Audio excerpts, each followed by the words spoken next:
Bueno, buenas tardes a todos. Espero que me estén escuchando bien. Si se escucha mal por ahí, por el chat me pueden avisar. En esta tarde, en esta fría tarde de junio acá en Viedma, les damos las bienvenidas a todos los presentes, y seguramente se van a ir sumando más participantes. Esta es la tercera capacitación virtual que hemos iniciado en este sendero desde la experimental Valle Inferior.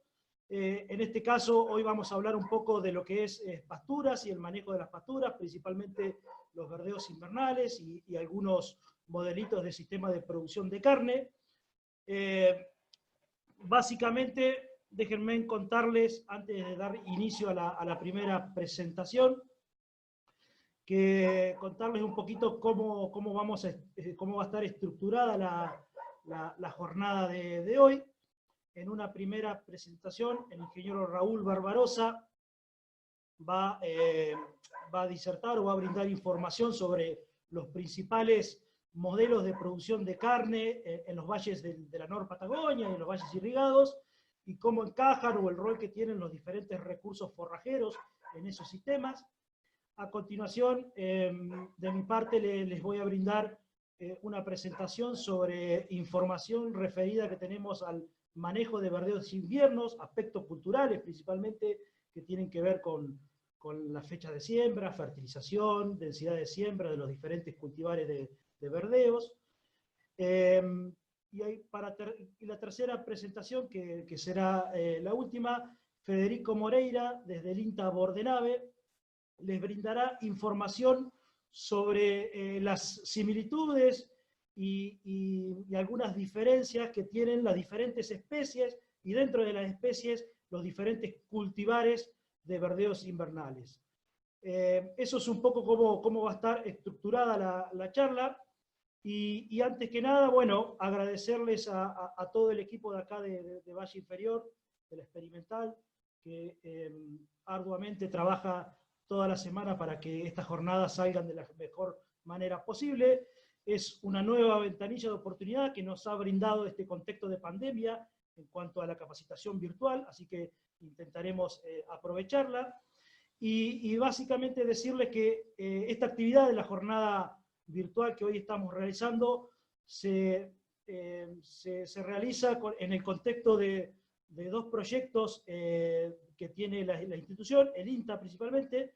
Uno es un proyecto territorial, una plataforma de innovación territorial que tenemos sede acá en la experimental, que abarca toda la zona atlántica y los departamentos Conesa, San Antonio, Pacheta, y también en un proyecto nacional que tiene la institución y que es coordinado desde Bordenave justamente por Federico Moreira, y que tiene como principal objetivo el mejoramiento de los verdeos invernales con el objetivo de producir más y mejor calidad los verdeos de invierno. Así que, sin más detalles, vamos a pasar a la jornada, y un breve comentario que le quiero hacer es que al finalizar cada una de las presentaciones, vamos a ir largando para que ustedes puedan ir eligiendo. Vamos a lanzar 3 preguntas, una después de cada presentación, y tiene que ver con información que nosotros nos queremos recabar, digamos, para luego mejorar nuestros aspectos de trabajo y de comunicación. Les pedimos que también las preguntas que quieran ir realizando las pueden ir escribiendo por el chat, y va a haber siempre un compañero que va a estar escribiendo y anotando esas preguntas, y al finalizar las tres presentaciones haremos una ronda de preguntas y respuestas. Así que bienvenidos a todos, muchas gracias, y Raúl, te paso la posta para la primera presentación, así que todo tuyo. Abrí el micrófono.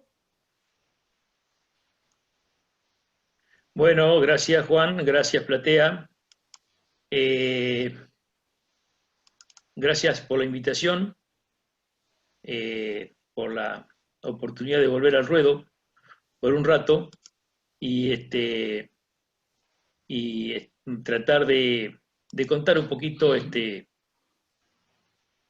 la experiencia recogida durante tantos años en experimental, en el Valle, el contacto con productores, eso me ha llevado bueno, a entretenerme con esto de los modelos. Los modelos, la verdad que es algo que tiene de teórico, de oficina, pero tiene mucho también atrás de los ensayos que hemos hecho, que hemos llevado adelante en la estación experimental. Así que bueno, gracias a todos y más o menos ir contándoles un poquito. Primero posicionarnos respecto a la potencialidad que tienen estos queridos valles, ¿no? En el 2010, después de la sequía, se hizo un trabajo sobre el secano regional y sobre la zona de riego, y en ese momento una de las cosas que saltó con fuerza fue la importancia que tienen los valles regadíos, ¿no? Y un poco de todas las fracciones, digamos, que hay cabezas, que hay hacienda, es en ese momento la que se vislumbraba como la de mayor potencialidad. Fíjense que por encima de 200.000 equivalente vaca, se puede llegar a, no digo a duplicar, pero casi son 180.000 equivalente vaca que podría admitir la región de los valles. Eso en cuanto a lo ideal, ¿no es cierto?, lo que se dice, por superficie. Después de ahí hay muchas cosas por detrás respecto a quiénes son los propietarios, los productores, los que tienen la tierra. En un gráfico siguiente también de la misma obra se mostró y separando los valles por provincia, donde también los valles de Río Negro, la importancia en ese momento de la capacidad de carga para albergar un montón de invernada y tal vez unas 120, 130.000 vacas de cría, si se quiere, por ahí podríamos aumentar la cría también. Bueno, un poco para alargar es hacer un esquema de cómo veo yo personalmente la cadena de la carne. Esto es algo que lo tomé de un grupo de chilenos que en un momento hicieron una encuesta en la zona más ganadera de Chile, y hacían una encuesta y le hacían preguntas a los distintos actores de la cadena de la carne, ¿no es cierto? Al criador, al invernador, hacían el gordo, a la industria, a la parte del abasto y al público consumidor. Resultada esa encuesta, después resulta que se pudo ver claramente que cada uno de los actores de la cadena respondían a las mismas preguntas, pero de diversa forma, un poco respondiendo a sus intereses que cada uno tenía. Y se vio claramente que no todos tenían el mismo interés por participar en la cadena de la carne. Cada uno se cuidaba su quinta, vamos a decir.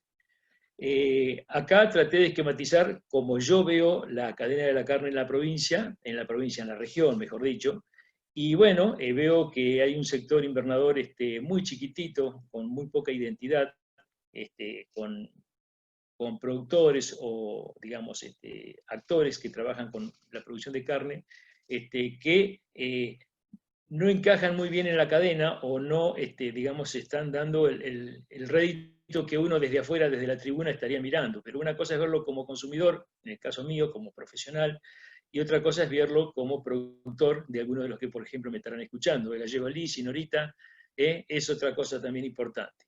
Y acá hay un problema comercial que es la parte del consumidor. El que empuja acá, el que tracciona es el consumidor. Pero esto se arregla fácil. Se arregla fácil con deshuesada que viene de arriba, el abasto y la industria la disfrazan. Un supermercado muy grande de acá que tiene los filotes en la provincia de Buenos Aires baja carne deshuesada y la vende cara, recupera, pero bueno, eso es como estamos. Pero aquí quiero llegar con esta figura, es que la figura del invernador tiene que crecer, tiene que hacerse fuerte.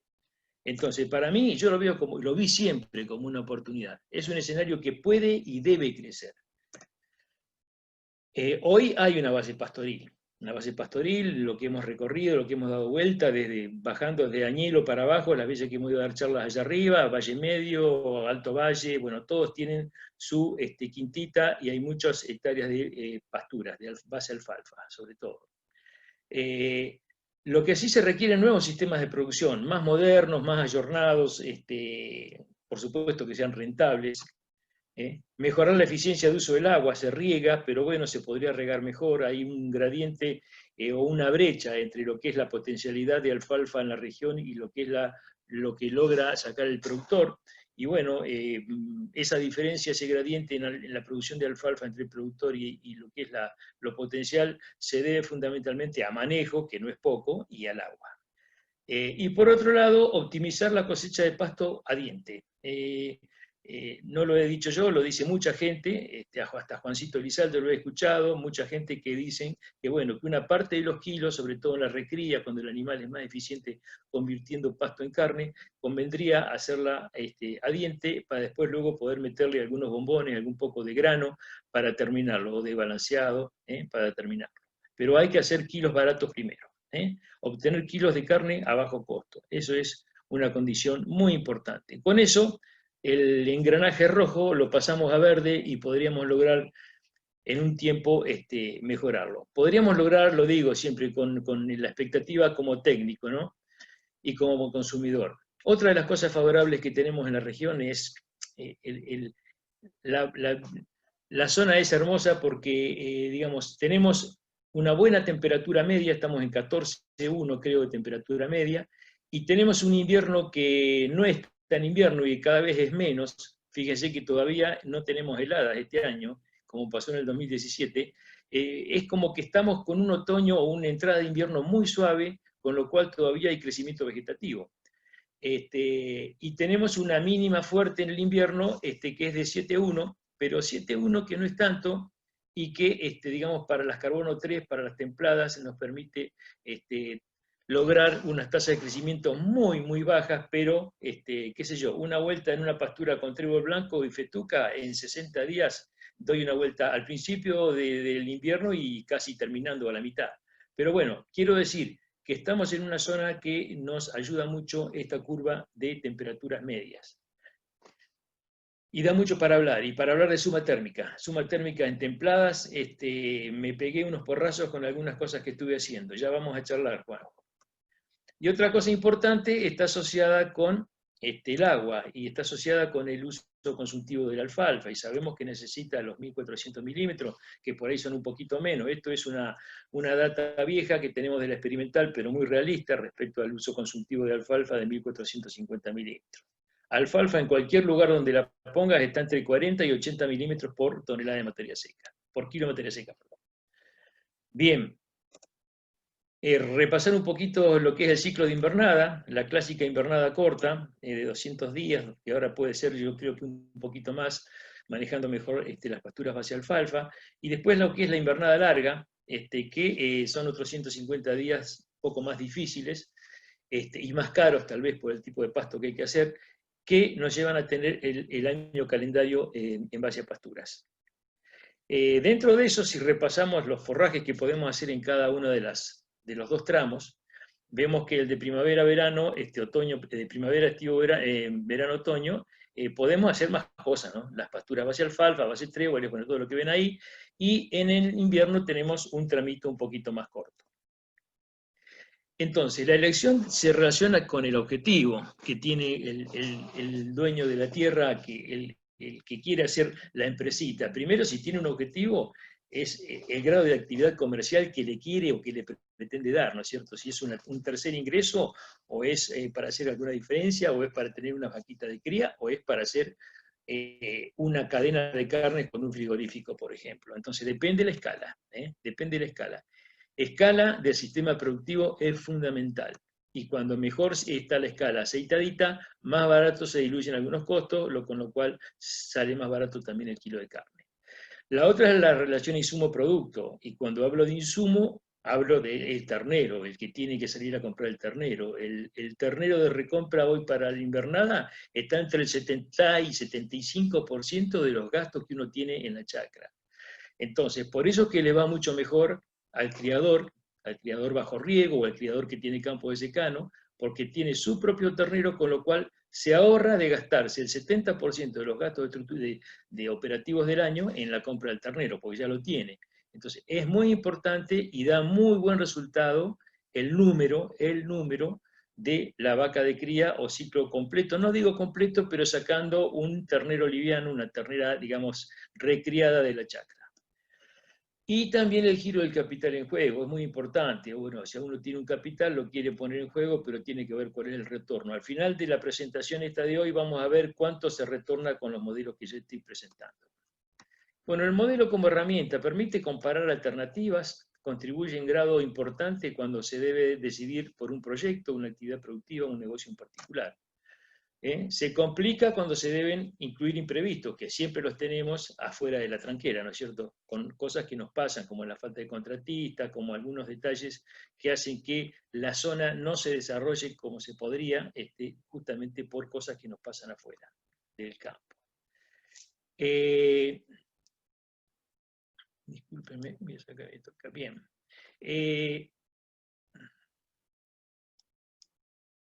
Estamos. Hoy les presento, son 10 modelos en los cuales, para hacerlo más o menos claro, tenemos una parte, son los primeros 4 modelos de M1 a M4 que son invernada corta. Invernada corta, no se puede hablar de invernada corta porque el número no cierra, porque la chacra trabaja 6 a 7 meses en el año, entonces hay gastos del campo que hay que dividirlos y repartirlos en el resto del año, el canon de riego es 1.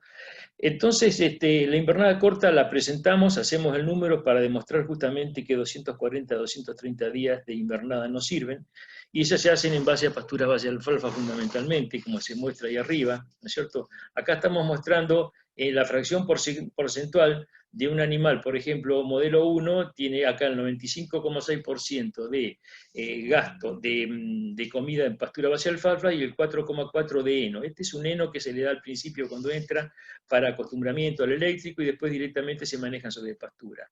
El modelo 2 está con un poco de maíz, que se hace una suplementación al final de la temporada, o sea, en febrero-marzo, y estos 2 modelitos iniciales serían hembras, hembras a pasto solo y a pasto con un toque de grano que esté entre 65, y yo acá le puse hasta 90 días, que ya sería mucho, pero todos los ensayos que hemos hecho hemos visto que hasta 70, 75 días se logran buenos resultados trabajando con maíz. Después, modelos 3 y 4 son modelos también de invernada corta, pero con machos. Esto es con macho, invernada corta entrando en primavera no sirve primero si entra con menos de 250 kilos, porque después nos queda ya en abril sin terminar y es un costo carísimo para el invierno. Acompañándolo con un poco de grano al final se lo puede llegar a terminar, pero también van a ver después en rentabilidad que estos 4 modelitos son los que menos plata dejan, menos margen. Después tenemos los modelos 5 y 6, que es invernada larga, o sea, acá ya andamos en lo que es invernada larga con hembras, sería el M5, y 6 con machos, machos con grano, hembras sin grano. Estos tienen una proporción importante de rollo durante todo el invierno, rollo que es propio y a veces no alcanza, hay que comprar. Y después pasturas base alfalfa. Seguimos con la chacra alfalfada, nidificando el excedente y comprando algo de fardo si no alcanza. Y comprando fardo, ya les digo que el número no es bueno tampoco. Sobre todo si uno tiene que salir a comprar afuera. Y después tenemos modelos 7 y 8, que los vamos a ver, que ya acá hay una innovación algo más interesante, muy resistida, que es la pastura base alfalfa y la pastura base trébol. Tener el 100% de la chacra con pasturas de 2 tipos, y después enificar el excedente de las pasturas base alfalfa. Y por último, hay 2 modelos, 9 y 10, que son lo que ya sería el doble cultivo de lo último que hemos hecho en los últimos 5 o 7 años, o 10 tal vez, de 2012 que empezamos con el doble cultivo. Entonces, acá tenemos 70-30, o sea, un 70% de la superficie con pastura base alfalfa y un 30% de la superficie se hacen 2 cultivos, un cultivo de primavera-verano, como puede ser un maíz o un sorgo, y un cultivo de invierno, que puede ser un verdeo de invierno para pastoreo o para ensilar. Esto depende fundamentalmente del contratista, porque si no, el verdeo de invierno se nos va muy tarde, porque el contratista viene tarde, y si el verdeo de invierno sembró tarde, el gallego ya le va a decir que no sirve. Bueno, abajo les dejo anotadito lo que son machos y hembra, cómo son cada uno, eso queda ahí. Y una cosita más que quería decirles, del de la paleta de alimentos que tenemos, que usamos en estos modelos, hay uno solo que es extranjero, que es pele de girasol, fuente de proteína de 29-32%. Es muy bueno, gracias a Dios ahora está muy barato el pele de girasol. Pero bueno, contarles a los que no conocen o no han visto alguna de nuestros trabajos, nuestras publicaciones, durante 3 o 4 temporadas estuvimos haciendo, en la época que estuvo Nora con nosotros, estuvimos haciendo digamos, complementar lo que es la faz proteica de terneras en recría, sobre todo de terneras hijas de vaquillona que venían con 140, 145 kilos de peso, suplementarlas con proteína de harina de pescado proveniente de Madrid, con 62% de proteína. En ese momento, bueno, se conseguía una proteína que no era barata del todo, pero con 62% de proteína, y sin saborizar sin darle gusto a la carne, era una interesante alternativa para nosotros. Yo, como rionegrino y nacido en la zona, defiendo a muerte lo que son, si pudiésemos hacer proteínas propias. Tal es así que hemos llegado a hacer una tesis con chicos jóvenes de la universidad para lo que es producción de harina de alfalfa, siempre con la idea de buscar proteína barata. Bueno, buscando el primero, ya paso a el primer modelo, el modelo de primavera, de pastura base alfalfa con hembras. Esto simplemente lo voy pasando rápido, tenemos P1 y P2, recuerdo los dos modelos. Los animales entran a principios de octubre o fines de septiembre, tienen unos días que están con un poquito de heno, acostumbramiento, y después directamente el ruedo en base a pastura. Tenemos el excedente de pasturas de primavera que hay que inificarlo, si se inifica con contratistas se nos lleva a la mitad, así que bueno, lo que nos queda es poco, pero la experiencia que hicimos en su momento, en la época del 92, 94, 96, se comprobó que en la primera vuelta de pastoreo se puede inificar el 50% de la superficie que tenemos en pastoreo, y en el segundo pastoreo se puede inificar hasta el 20%. Entonces eso es más o menos el equivalente a 1,5 rollos por hectárea que te deja el sistema si estás cuidando esto que yo llamo el pasto que no se ve, decía el gallego Doñate. Si no lo cortamos no nos damos cuenta que nos está sobrando. Y para los que tienen miedo por ahí de pastorear la alfalfa, el preoreado funciona, lo hice con vacunos, lo hice con ovinos, es el método, digamos, antiempate más barato. Y bueno, es cuestión de organizarse y estar haciendo preoreos de 24 a 48 horas que tienen un costo irrisorio desde el punto de vista gasoil. Por ahí operativo hay que hacerlo, pero esto nos llevaría a sacarle 5/6 pastoreos a la alfalfa de menos volumen, pero de mucho, mucho mejor calidad y mejor conversión. Pasamos a M2 y M4, que son los que siguen para machos y hembras, pero ya con una suplementación con grano. Esto los pasamos rápido y vamos al tercer modelo, que sería ya de invernada larga, que en invernada larga tenemos un aguante con heno, que puede ser propio y algo comprado afuera, no cierra el número ahí, y del resto del año con pastura. Esto más que nada hay que hacerlo si uno tiene alguna reservita de heno, cuando hay alguna oportunidad que se consigue ternero, no se consigue ternero barato casi nunca, pero sería una alternativa. Y la otra sería el modelo siguiente, una suplementación con grano en los últimos días. Yo acá pongo maíz, pero no descarto la posibilidad de que se use cebada. La cebada en contrastación en la zona del valle se puede hacer en suelo de menor aptitud, con mucho menos costo, una energía metabolizable que seguro es más barata que la de maíz. Y acá entramos a lo que son las pasturas base tréboles, base alfalfa. Esto en un sistema pastoril continuo, el Zipaco famoso que tuve 3 años en experimental. Bueno, eso funcionó, si bien eran parcelas muy chiquitas, pero pude probar eso. Más o menos es un 60-40, o sea, tiene que haber un 60% de la superficie con pasturas bajas y un 40% con pastura alta para que tengamos una disponibilidad de forraje corriente todo el año. Las pasturas base trébol, ahí se las estoy marcando, además de pastorearse en el periodo invernal, también se pueden sacarle una comida antes de Navidad y otra comida después de febrero-marzo, que sería la segunda. En el verano, en enero, se quedan un poco las pasturas base trébol. Ahí tienen pasturas.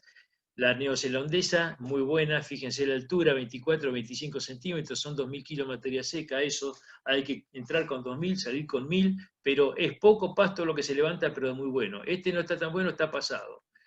Si no va el suelo, por ahí se puede reemplazar el regras por festuca y metiéndole tenui y frutilla, que son dos leguminosas muy buenas. El frutilla anduvo muy bien en el Valle Inferior, hay publicaciones hechas. Fíjense la altura, 25-26 centímetros. Si no va en la festuca, tenemos agropiro. Eso es agropiro, finito, bien manejado. El agropiro es un excelente forraje, junto con lotus tenuis y junto con frutilla, trébol frutilla. Y por último, siempre algún lote que puede uno quedarse en la chacra con falal y cebadilla. Yo lo hice, eso me funcionó muy bien para comer en marzo, abril, a la entrada del otoño, y después la otra para comer antes que, como playa de estacionamiento, digamos, para estacionarse cuando todavía no está en la pastura base alfalfa, en fines de agosto, en septiembre, principio de septiembre más o menos, el falaris es un excelente recurso. Poca superficie, pero viene bien, un cuadrito. Bueno, y esto es lo que pasa cuando se hace la combinación de pasturas base alfalfa y base trébol. Lo verde oscuro sería la tasa de crecimiento de las pasturas base alfalfa, y lo verde más claro es la tasa de crecimiento de las pasturas base trébol. Esta sumatoria de las dos es lo que nos da esta curva, que si le sacamos lo que es la eficiencia de cosecha, nos da una curvita de pasto que es más bien interesante para manejarnos en el periodo invernal. Ahí estamos pastoreando pastura base trébol. Disculpen. El modelo 8 y el modelo 8 interesante porque se puede suplementar al principio con un poco de grano y trabajar sobre pasturas base trébol para después pasar a las pasturas base alfalfa. También tenemos ahí las dos oportunidades de pastoreo de las pasturas base de trébol en primavera. Bueno, esto es más o menos cómo se arma el modelo. Yo puse uno solo para que vean cómo es. Acá está, por ejemplo, peso de entrada, peso de salida, 160 entra, 140 sale. Estos son novillos. Miremos, por ejemplo, ganancia de peso. Esto es en base a pastura base trébol, 550 gramos, se puede lograr.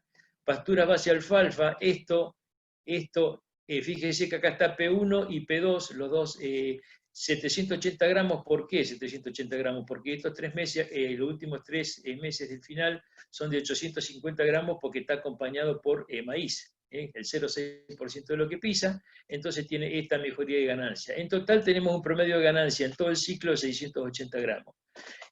Por ahí, bueno, si alguien está muy en el tema, seguramente dirá que estoy un poquito arriba, pero con grano se puede lograr. Estamos hablando de esos números. Después, bueno, estas planillitas están interesantes porque, por ejemplo, se puede trabajar mucho kilo en pie. Por ejemplo, arrancamos con 5,5 cabezas por hectárea, terminamos con la misma cantidad, si bien hay un 2% de mortandad, siempre le pongo. El asunto está que tenemos 920 kilos en pie al inicio y 2.100 kilos al final. Después también acá tenemos distribuido cuántos kilos de materia seca comen los 5 animales en el periodo P1, o sea, con pastura base trébol, y cuánto comen en el P2. Total, 1.500, el promedio, 1.509 kilos, y acá tenemos el total. 5,5 cabezas por hectárea, necesitamos 14 toneladas de materia seca neta para terminar la temporada. El tiempo es tirano, y vamos al 9-10 con respecto a lo que serían los modelos ya con silaje. Con silaje es más caro, lo vamos a ver. Este es, por ejemplo, un modelo que tiene silaje de maíz, siempre lo que es doble cultivo, esto sería el 30%. El pele de girasol y grano de cebada de compra, esto es comprado, pele de girasol como fuente de proteína externa. Y el otro último modelo sería el modelo 10, que también es con silaje de maíz, el 30% de la superficie, y en el mismo lote se hizo verdeo de invierno. Esto se hizo, ahí están los animales pastoreando, este fue un ensayo del experimental. Verdeo de invierno consociado se hizo sobre un maíz que habíamos terminado de ensilar. Bien, ahí están, se pastorea por horas. Acá con 2 horas y media más o menos teníamos las vaquillonas pastoreando en este ensayo, o sea, una de las 4 comidas que hacían las vaquillonas en el día, eran 3 comidas de silo y cebada 1 kilo por cabeza, y un poco de 2 horas y media para pastorear verde para levantar proteína. Una proteína excelente, muy barata. Acá están los animales pastoreando, estas son fotos de septiembre, pastoreando el verdeo de invierno consociado. Resultados, bueno, esta la paso de largo, pero simplemente es mostrar el porcentaje que se lleva el animal, qué forraje, ¿no? El 95% lo presenté hoy al principio y el 4% de heno. Y vamos a tomar acá al final, por ejemplo, el M9, 69, 70% de pastura, 19% de silo de maíz, 5,4 de cebada a grano que se da en la batea con el silo, o se puede dar en una batea cuando comen de la bolsa, y el 5,7% de girasol. Otra cosa, pasamos al costo del kilo de carne, los sistemas, el M1, M2, todos los que son de invernada corta, obviamente el costo del kilo de carne, para eso está dolarizado, es más caro. ¿Por qué? Porque tenemos gastos de estructura que tenemos que repartir, la chacra tiene una parte del año que está en cuarentena, que no funciona, y después los modelos con silo, como producen mucho más kilos, son los que tenemos dilución y tenemos mejor costo por kilo producido. Vamos a otra cosa que me interesa, es esto. Estos son los márgenes brutos. Los primeros son los 4 modelos de invernada corta. Fíjense, esto es lo que tenemos de margen bruto, $450 en promedio los 4 modelos. Los 2 modelos de invernada larga, todo a pasto con heno en invierno, $1.070. Los 2 modelos de todo verde, le llamo yo, que sería pastura base alfalfa y base tréboles, 1.250 kilos. Y los de silo, 1.590 kilos de margen bruto. Y bueno, voy a terminar con el final.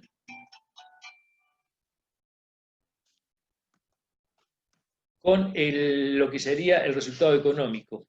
Invernada corta, los primeros 4 modelos tienen un margen bruto muy chiquitito, la producción de carne está en este nivel, y acá tenemos lo que son el margen neto.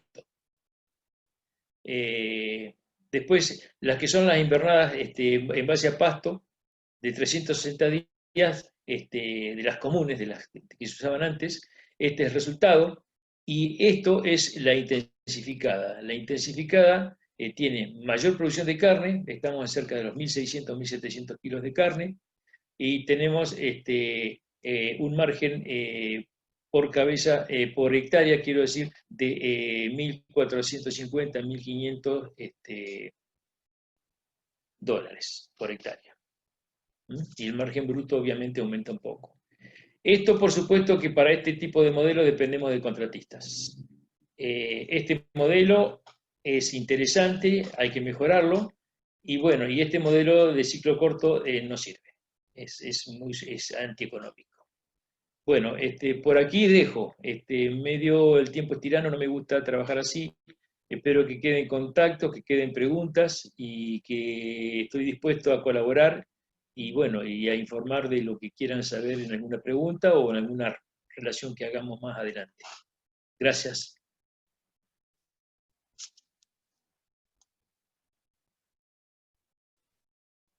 Raúl, ¿me escuchan? Espero que me estén escuchando ahí. Sí. Muchas gracias, Raúl, por la presentación. Excelente presentación. Si todos me están escuchando, la idea es, antes de pasar a la segunda presentación, vamos a tirarle vamos a exponer la primer encuesta que queremos que contesten. Ustedes avísenme si la están viendo y si pueden acceder a elegir las opciones. Ahí, espérenme 2 segundos.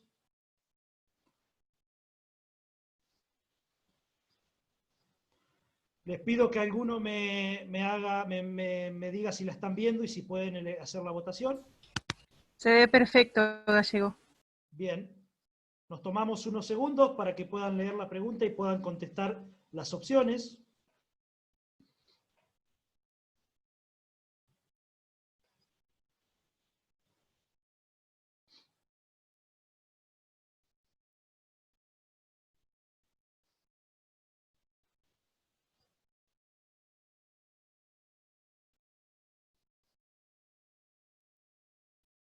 Últimos 5 segundos y vamos a ir cerrando la votación.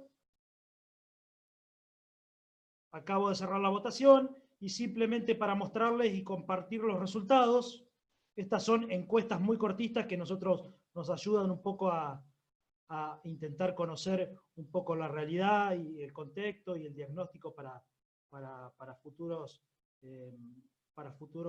trabajos. A ver si puedo compartirles los resultados. ¿Están viendo ahí los resultados? Sí, están en pantalla. Bueno, estoy viendo que la pregunta dice, ¿reconoce algún ítem como limitante para la elección de los verdeos de invierno? Esto tiene que ver cuáles son, digamos, los inconvenientes o el contexto que a veces limitan la utilización de los verdeos, y por los resultados que les estoy mostrando, la falta de información en cuanto a su comportamiento aparece como la variable principal en cuanto a su elección, y también el alto costo por kilogramo de materia seca. Así que bueno, les agradecemos a todos por contestar. Después de la segunda presentación vamos a volcarle la segunda encuesta. A ver si puedo minimizar esto. Bueno, antes de pasar a la segunda presentación, vemos que hay mucha gente conocida. Agradecerles a todos los productores que están presentes. Hay algo grato de todo esto, es que, por ejemplo, veo conectado a un ex profesor y un ex compañero de trabajo, productor, que está en el medio del monte profundo, como le gusta decir a él, Miguel Silva, sé que nos estás escuchando, así que agradecerte, y es una buena experiencia porque sabemos que estás en el campo y tenés, gracias a toda la tecnología disponible, estás accediendo a este tipo de capacitación, así que bueno, son de las tantas cosas que nos permite este tipo de ventanas de oportunidad. Vemos la gente de Chubut también, colegas y compañeros de la gente de la EA de Chubut, de Santa Cruz, Norita Kuller también la vemos que está conectada, así que muchas gracias a todos por participar, y bueno, vamos a continuar con la segunda presentación, que básicamente estará a mi cargo, a ver si...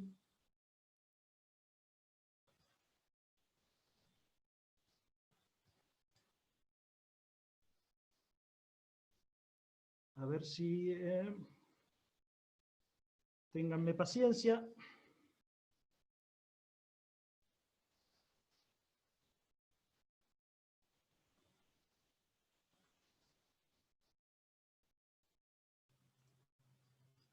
A ver, les pido si están viendo la presentación y me escuchan. Perfecto, Gallego. Bueno, vamos a comenzar con la segunda presentación.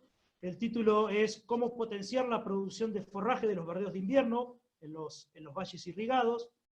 Y un poco la idea del temario de la siguiente presentación tiene que ver un poco hacia dónde vamos y qué entendemos por la intensificación productiva de los sistemas, y en función de eso intentar conocer un poco sobre la elección de la especie y el cultivar a partir de información que hemos recogido a lo largo de estos años en la zona, las fechas de siembra óptimas para nuestra región, las densidades de siembra, la fertilización con nitrógeno y fósforo en verdeos invernales, y por último vamos a terminar con información que tenemos reciente de trabajos de verdeos de invierno asociados con vicia, pensando en el destino para silaje. Así que vamos a comenzar con esta foto que un poco ilustra, digamos, donde la vaquita nos pregunta hacia dónde vamos. No estoy seguro, pero por las dudas agarrate. Y bueno, creemos que vamos hacia sistemas cada vez más intensificados. Perdonen, ahí se tildó.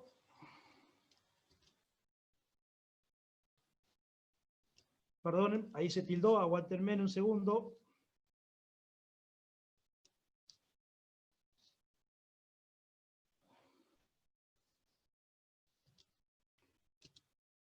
Creemos que vamos hacia sistemas cada vez más intensificados, donde intentamos o deberíamos intentar producir mayor cantidad de producto por cada insumo que utilizamos.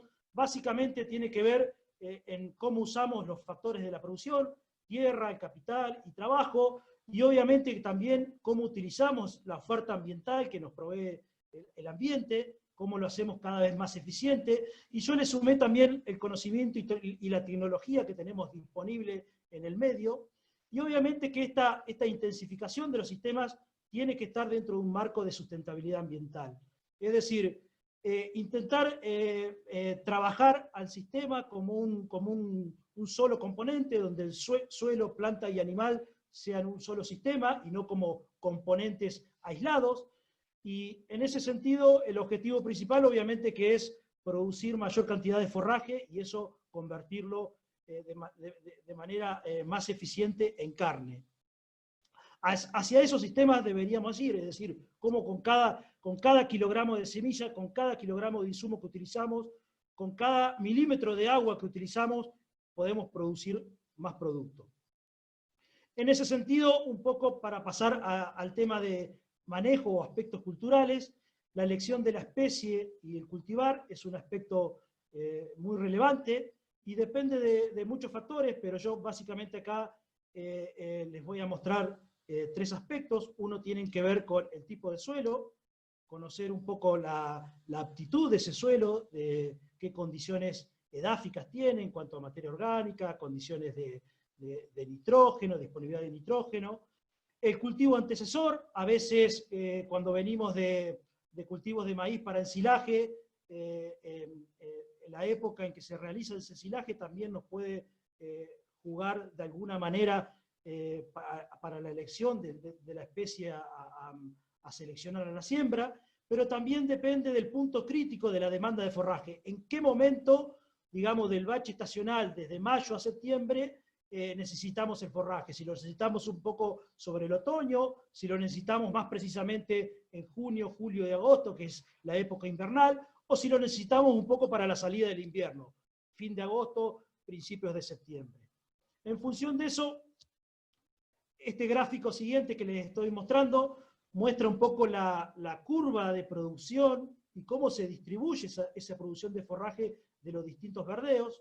Si ustedes pueden ver, y les marco con esos circulitos cada estación de crecimiento, si ustedes pueden ver el gráfico, la curva marroncita clara es la cebada, que es la especie que más precoz se comporta en nuestra región, digamos que nos ofrece mayor cantidad de forraje durante el otoño.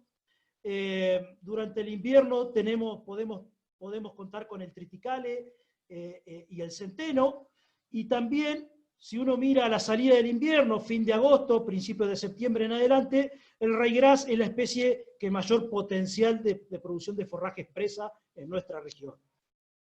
Conociendo un poco cómo se distribuye esa curva de cada una de las especies, también es importante conocer un poco la producción total de forraje de cada una de las especies.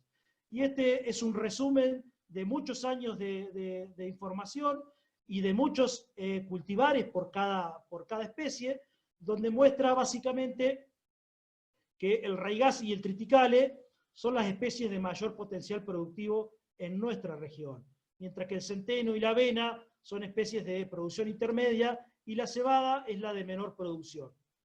Ahora, otro aspecto importante es la fecha de siembra, cómo afecta la decisión de sembrar en tal o cual fecha respecto a la producción total de forraje y cómo se distribuye ese forraje a lo largo del año. En la experimental, con el grupo de trabajo, hace unos cuantos años ya hicimos un trabajo donde evaluamos 4 fechas de siembra. Arrancamos con la primera fecha, el 16 de febrero, el 5 de marzo, 23 de marzo, y la fecha más tardía que evaluamos fue el 9 de abril. En función de eso, lo que vimos en la producción total de cada especie, si ustedes miran acá, estas barras sintetizan el promedio de todas las especies, y la primera fecha, la de mediados de febrero y la de principios de marzo, tienen producciones muy similares. Ahora ya, si miramos la tercera fecha, perdemos entre el 27 y el 20% de la producción respecto a la primera y segunda fecha. Ahora, si por algún motivo sembramos tarde, porque no pudimos preparar el suelo, porque realizamos el silaje los últimos días de marzo, primeros días de abril. Bueno, este es el comportamiento que tienen en promedio todas las especies de verdeo invernales. Perdemos entre el 50 y el 60% del forraje total del año respecto a estas dos primeras fechas, la de fin de febrero y la de marzo. Ahora, eso es un dato importante, es decir, cómo disminuye el forraje a lo largo de la producción total. Y yo a priori voy a seleccionar la segunda fecha, y ustedes me pueden preguntar, bueno, pero ¿por qué la segunda fecha y no la primera, que si bien son similares, tiene un poquito más de producción? Bueno, a priori elijo la segunda fecha, que es la de principios de marzo, y básicamente por esto, porque cuando desglosamos un poco esa información, nos encontramos que la primera fecha de siembra, que era la que más producía, me entrega o me ofrece el 64% del forraje en otoño, y solamente el 11% del total durante el invierno. Ahora, ¿qué pasa con la segunda fecha? La segunda fecha está un poco más equilibrada, entrega el 46% en otoño y el 36% en invierno. Es algo interesante. Y cuando uno mira la producción total, son muy similares. ¿Qué pasa con la tercera fecha? También lo distribuye bastante bien en cuanto a las dos estaciones del año, pero pasa esto: perdemos 1.100 kilos en la tercera fecha, y en la cuarta fecha perdemos más de 2.000 kilos de materia seca. Entonces, si uno tuviera que resumir, la tercera y cuarta fecha perdemos entre 50 y 57 kilos de materia seca por hectárea y por día respecto a la primera y segunda fecha. Entonces, con el gráfico anterior que yo les mostré de producción total y esta de distribución de ese forraje, a priori yo elijo la segunda fecha, los primeros días de marzo, como la fecha óptima de siembra, donde me entrega la producción total muy similar a la primera, pero aparte me entrega casi el 90% del forraje en el otoño-invierno. Ahora, para seguir analizando esta información, ¿qué pasa con cada una de esas fechas de siembra cuando le ponemos días al primer y segundo pastoreo? Entonces, si uno mira la primera y segunda fecha, nos encontramos que desde la emergencia al primer pastoreo, que es la línea verde, tenemos alrededor de 30 días de diferencia. Y desde ese primer pastoreo hasta el segundo pastoreo, tenemos alrededor de 40 a 42 días. Ahora, cuando miramos la tercera y cuarta fecha, ya nos vamos arriba de 40 y 50 días para llegar a ambos pastoreos.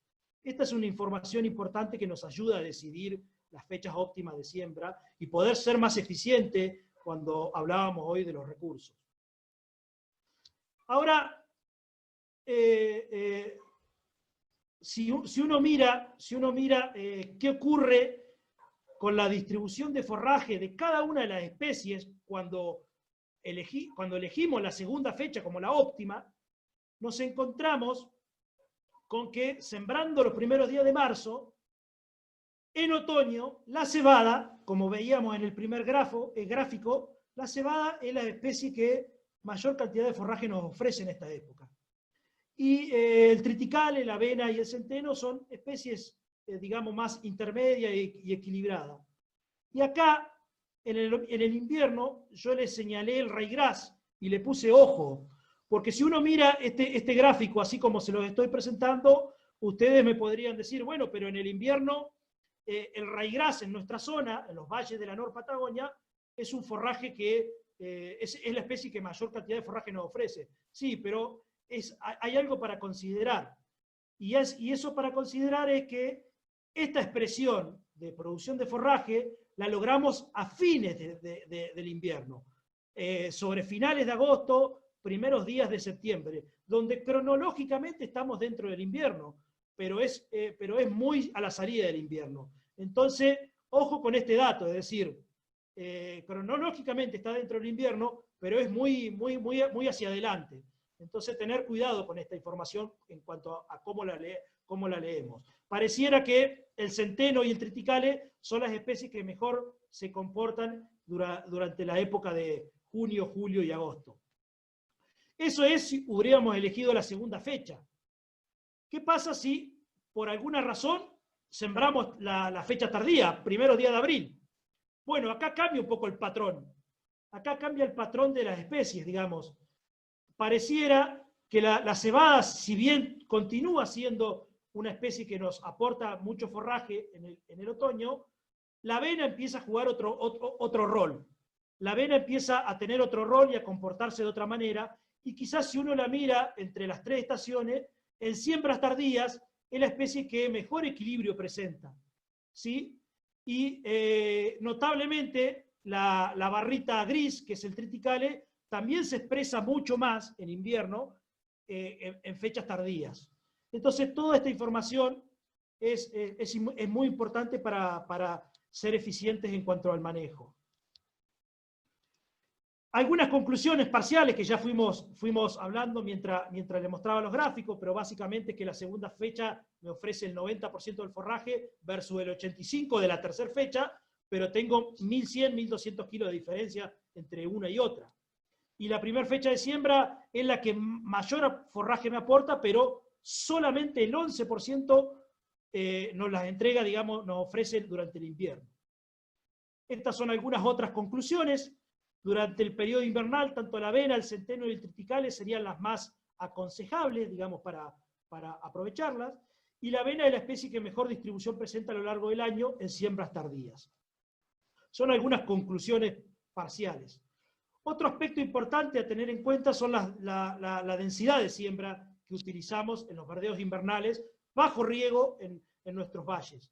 Y este es un trabajo que hicimos donde evaluamos desde 200 semillas por metro cuadrado, 200 semillas viables, hasta 560 semillas viables por metro cuadrado. Cuando analizamos un poco la información que recogimos del trabajo, nos encontramos que no hay diferencia, digamos, entre 200 y 400 y 500 semillas. La producción apenas tiene una diferencia de 500 kilos de materia seca.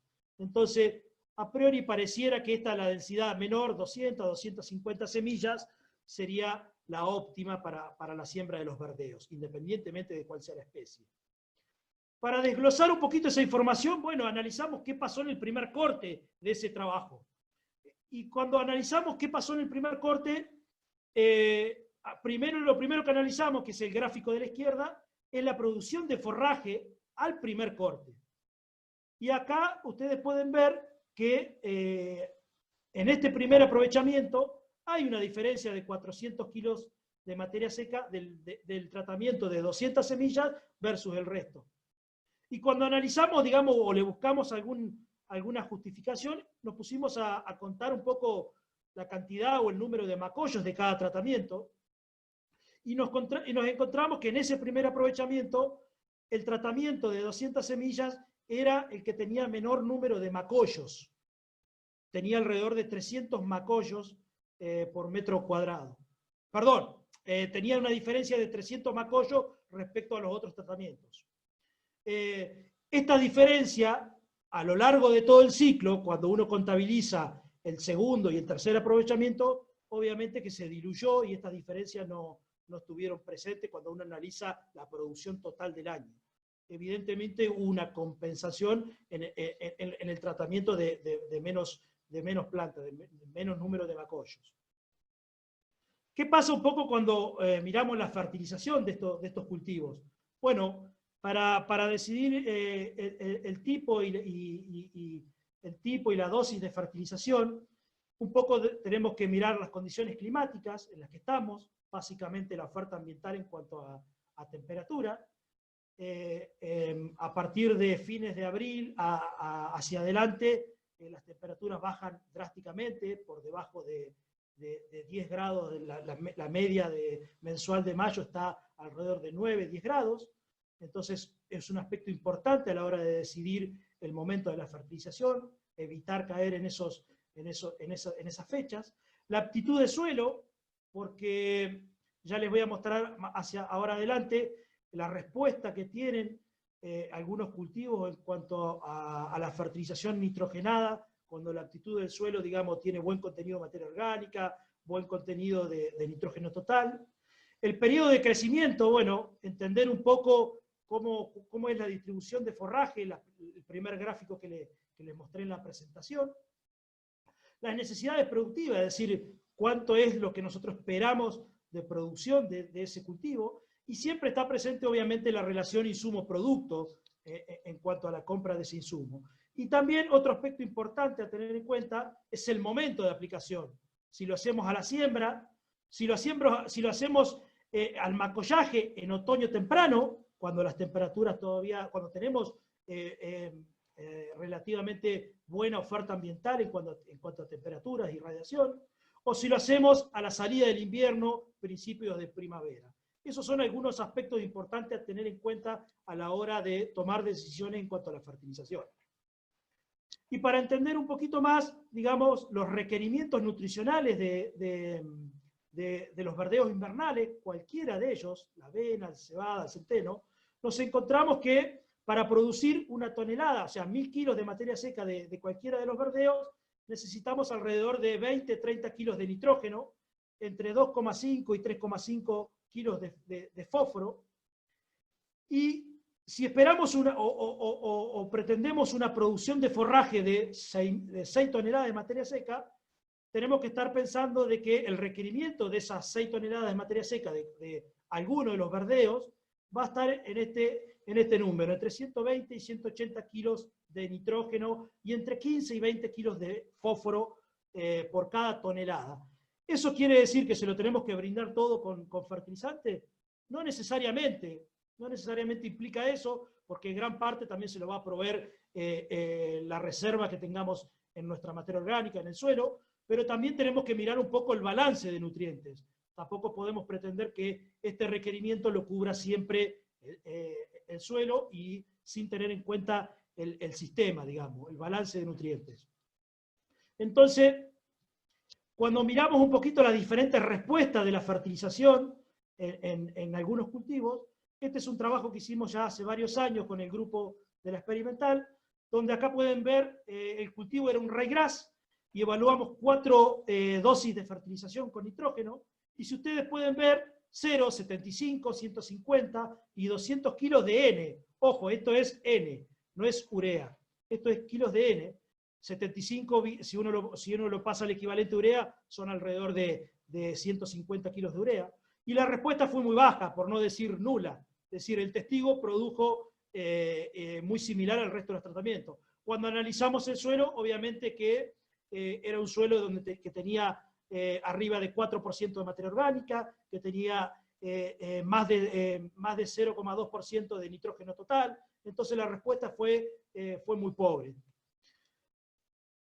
Cuando analizamos otro trabajo, este es un trabajo que se hizo en la chacra de un productor, de un tambero, es un trabajo que lo hicimos a escala predial, como lo llamamos nosotros, y evaluamos cebada negra, y evaluamos la respuesta al primer aprovechamiento que hicimos en ese entonces, y si ustedes miren, también evaluamos las mismas dosis que el trabajo anterior, y estas son las respuestas que obtuvimos a las diferentes dosis de nitrógeno.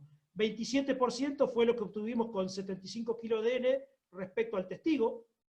23% es de este tratamiento la mayor respuesta que obtuvimos respecto al tratamiento anterior, es decir, al de 75, y así sucesivamente. El de 225 obtuvimos un 25%. A priori habría que hacer un análisis de costo-beneficio, pero si ustedes miran entre el de 75 y el de 225, aumentamos un 50% la producción de forraje, pero ojo, triplicamos la dosis de nitrógeno. Entonces, ahí hay cuestiones para analizar si nos conviene usar dosis moderada, alrededor de 75, 80, 100 kilos, o, digamos, usar mayores dosis, pero las respuestas no son lineales, digamos. Entonces, este es otro trabajo donde evaluamos avena y ryegrass para silaje, y si ustedes pueden ver, el ryegrass se amesetó, digamos, la respuesta se amesetó alrededor de 75 kilos, ¿sí? Muy similar a los trabajos anteriores, mientras que la avena tuvimos respuesta hasta los 150 kilos, pero si ustedes miran, la diferencia son 2.000 kilos de materia seca pero duplicamos la dosis. Entonces también hay que analizar esa respuesta. Y como conclusiones parciales sobre ese tema, bueno, nosotros creemos que dosis óptimas de entre 50 y 100 kilos de nitrógeno por hectárea son las dosis adecuadas. Más allá de esas dosis, si bien podemos obtener respuesta, pero no son tan lineales en cuanto al aumento de la misma dosis. La fertilización con fósforo a la siembra es fundamental porque hay una interacción entre el fósforo y el nitrógeno y en función de eso también puede haber una mayor respuesta. El nivel de fósforo en el suelo para estas especies invernales no debiera ser menor a 11, 12, 13 partes por millón de fósforo disponible. Evitar aplicaciones de nitrógeno en época invernal, donde la oferta ambiental disminuye mucho, y básicamente donde si tenemos que elegir los momentos, sería el otoño temprano, hasta mediados de abril, que en siembras tempranas coinciden alrededor del primer corte, o bien a la salida del invierno, mediados de agosto, que coinciden con el tercer aprovechamiento dependiendo de la especie. Para ir terminando las últimas 2 o 3 diapos que les quiero mostrar, este es un trabajo relativamente nuevo, de hace 3 o 4 años, donde evaluamos diferentes verdeos con destino a silaje. Fue parte de una tesis de grado de un alumno de la Universidad de Comahue, y básicamente evaluamos triticale, avena y cebada, y a esas mismas especies les agregamos vicia como acompañante. Y acá las barritas rojas lo que muestra es la producción de forraje, toneladas de materia seca por hectárea, y los puntos azules son los contenidos de proteína de ese forraje. Hicimos microsilos y evaluamos la calidad de ese forraje. Y nos encontramos, por ejemplo, con el triticale, con y sin vicia, producen muy similar, pero el contenido de proteína del tratamiento que tenía vicia, mejoramos 3-4 puntos la proteína de ese material ensilado. Cuando miramos la avena, si bien la avena con acompañante produjo bastante menos que la avena sola, pero también aumentamos entre 4 puntos y medio la proteína de ese material. Cuando uno mira la cebada, si bien de las 3 especies es la que menos producción ofreció, pero también nos ocurre muy similar. Es decir, cuando le metemos la vicia, aumentamos casi 4 puntos y medio, 5, el contenido de proteína. Entonces es una información valiosa que nos permite decidir cómo podemos mejorar la calidad de nuestro forraje en función del destino. La fecha que se hizo el ensilaje de estos materiales fue los primeros días de la primera semana de diciembre. Y para terminar, este es un último trabajito que les quiero mostrar, que todavía lo tenemos en pañales, en análisis, y todavía lo queremos seguir repitiendo. Seguramente una de las autoras de este trabajo, Marta, que nos está escuchando, estará mirando los resultados. Esto es un trabajo que hicimos el año pasado, donde evaluamos diferentes especies y cultivares de verdeos invernales, y evaluamos fechas de siembra cuando el destino de ese forraje sea silaje, digamos. Hoy el trabajo que vimos al inicio era para pastoreo, bueno, en este caso para silaje, y evaluamos 5 fechas de siembra. Arrancamos el 1 de abril, 1 de mayo, 1 de junio, la cuarta fecha, que tenía que ser el 1 de julio, por cuestiones de lluvia que no nos dejó sembrar en la fecha correcta, se nos terminó atrasando y sembramos a mediados de junio, y la cuarta fecha, que es el 1 de agosto, y estos son los resultados, digamos. Si uno mira las primeras 3 fechas, son muy similares los rendimientos, y cuando uno mira la cuarta fecha, tenemos un 44% menos de forraje que el promedio de estas 3. Cuando uno mira la quinta fecha, el 1 de agosto, tenemos un 24% menos de forraje que también el promedio de estas 3. Entonces, a priori, uno podría decir, bueno, las 3 primeras fechas serían las adecuadas para la siembra de verdeos, para silaje. Hay un detalle importante. y es que yo me inclino por la segunda fecha, porque hasta el 1 de mayo por lo menos contamos con riego en nuestra zona.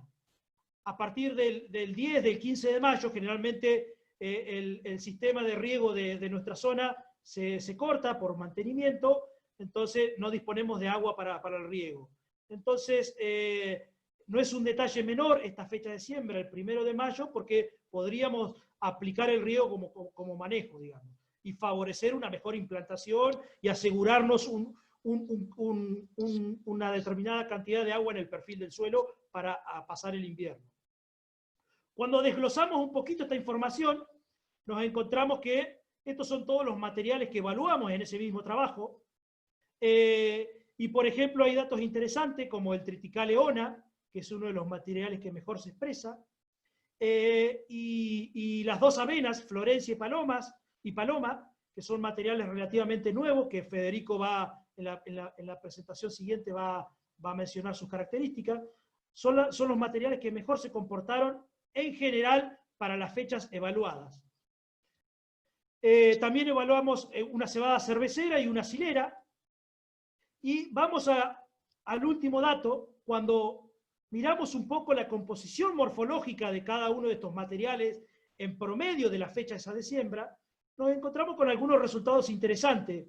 El material, el triticale-ona, si bien era el que mayor producción de forraje presentaba, si ustedes miran, tiene un contenido, esta columna, la columna Bordeaux, tiene un contenido relativamente alto de tallo, cuando uno lo compara con las avenas, que si bien tenían una menor producción, pero las avenas tienen un porcentaje bastante alto de avena en comparación con su tallo. Y si uno mira, si uno quiere ser más específico todavía y quiere comparar las dos avenas, bueno, por lo menos acá Paloma presenta un buen contenido, un buen porcentaje de hoja en detrimento, digamos, del tallo. Y bueno, sabemos que la calidad de las hojas es importantísimo a la hora de evaluar la calidad. Estos son algunos de los resultados que todavía estamos evaluando y que estamos apenas informando. Todavía tenemos que repetir algunos trabajos, pero básicamente era algo de información. Hasta ahí hemos llegado. Les quiero agradecer y si me sobrepasé en cuanto al tiempo, le pido disculpas a Federico. Esperen que voy a dejar de compartir. Bueno, ¿me escuchan bien ahí? Sí, sí, se escucha perfecto. Silvana, ¿me escuchan? Sí, Juan, te escuchamos bien. Sí. Voy a pasar, antes de darle lugar a Federico Moreira, voy a repetirles que las preguntas que tengan vayan haciéndolas por el chat y al final vamos a intentar contestar la mayor cantidad. Y paso a mostrarles la segunda encuesta que quisiéramos que contesten. Ahí les voy a compartir. Denme un minuto. Espero que ahí la estén viendo y que puedan votar.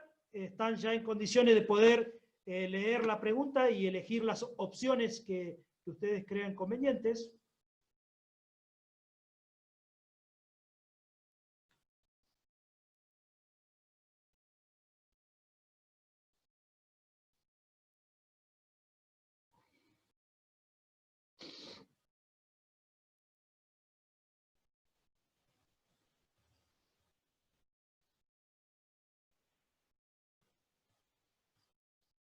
Últimos 5 o 6 segundos de la encuesta y así cierro y les muestro los resultados.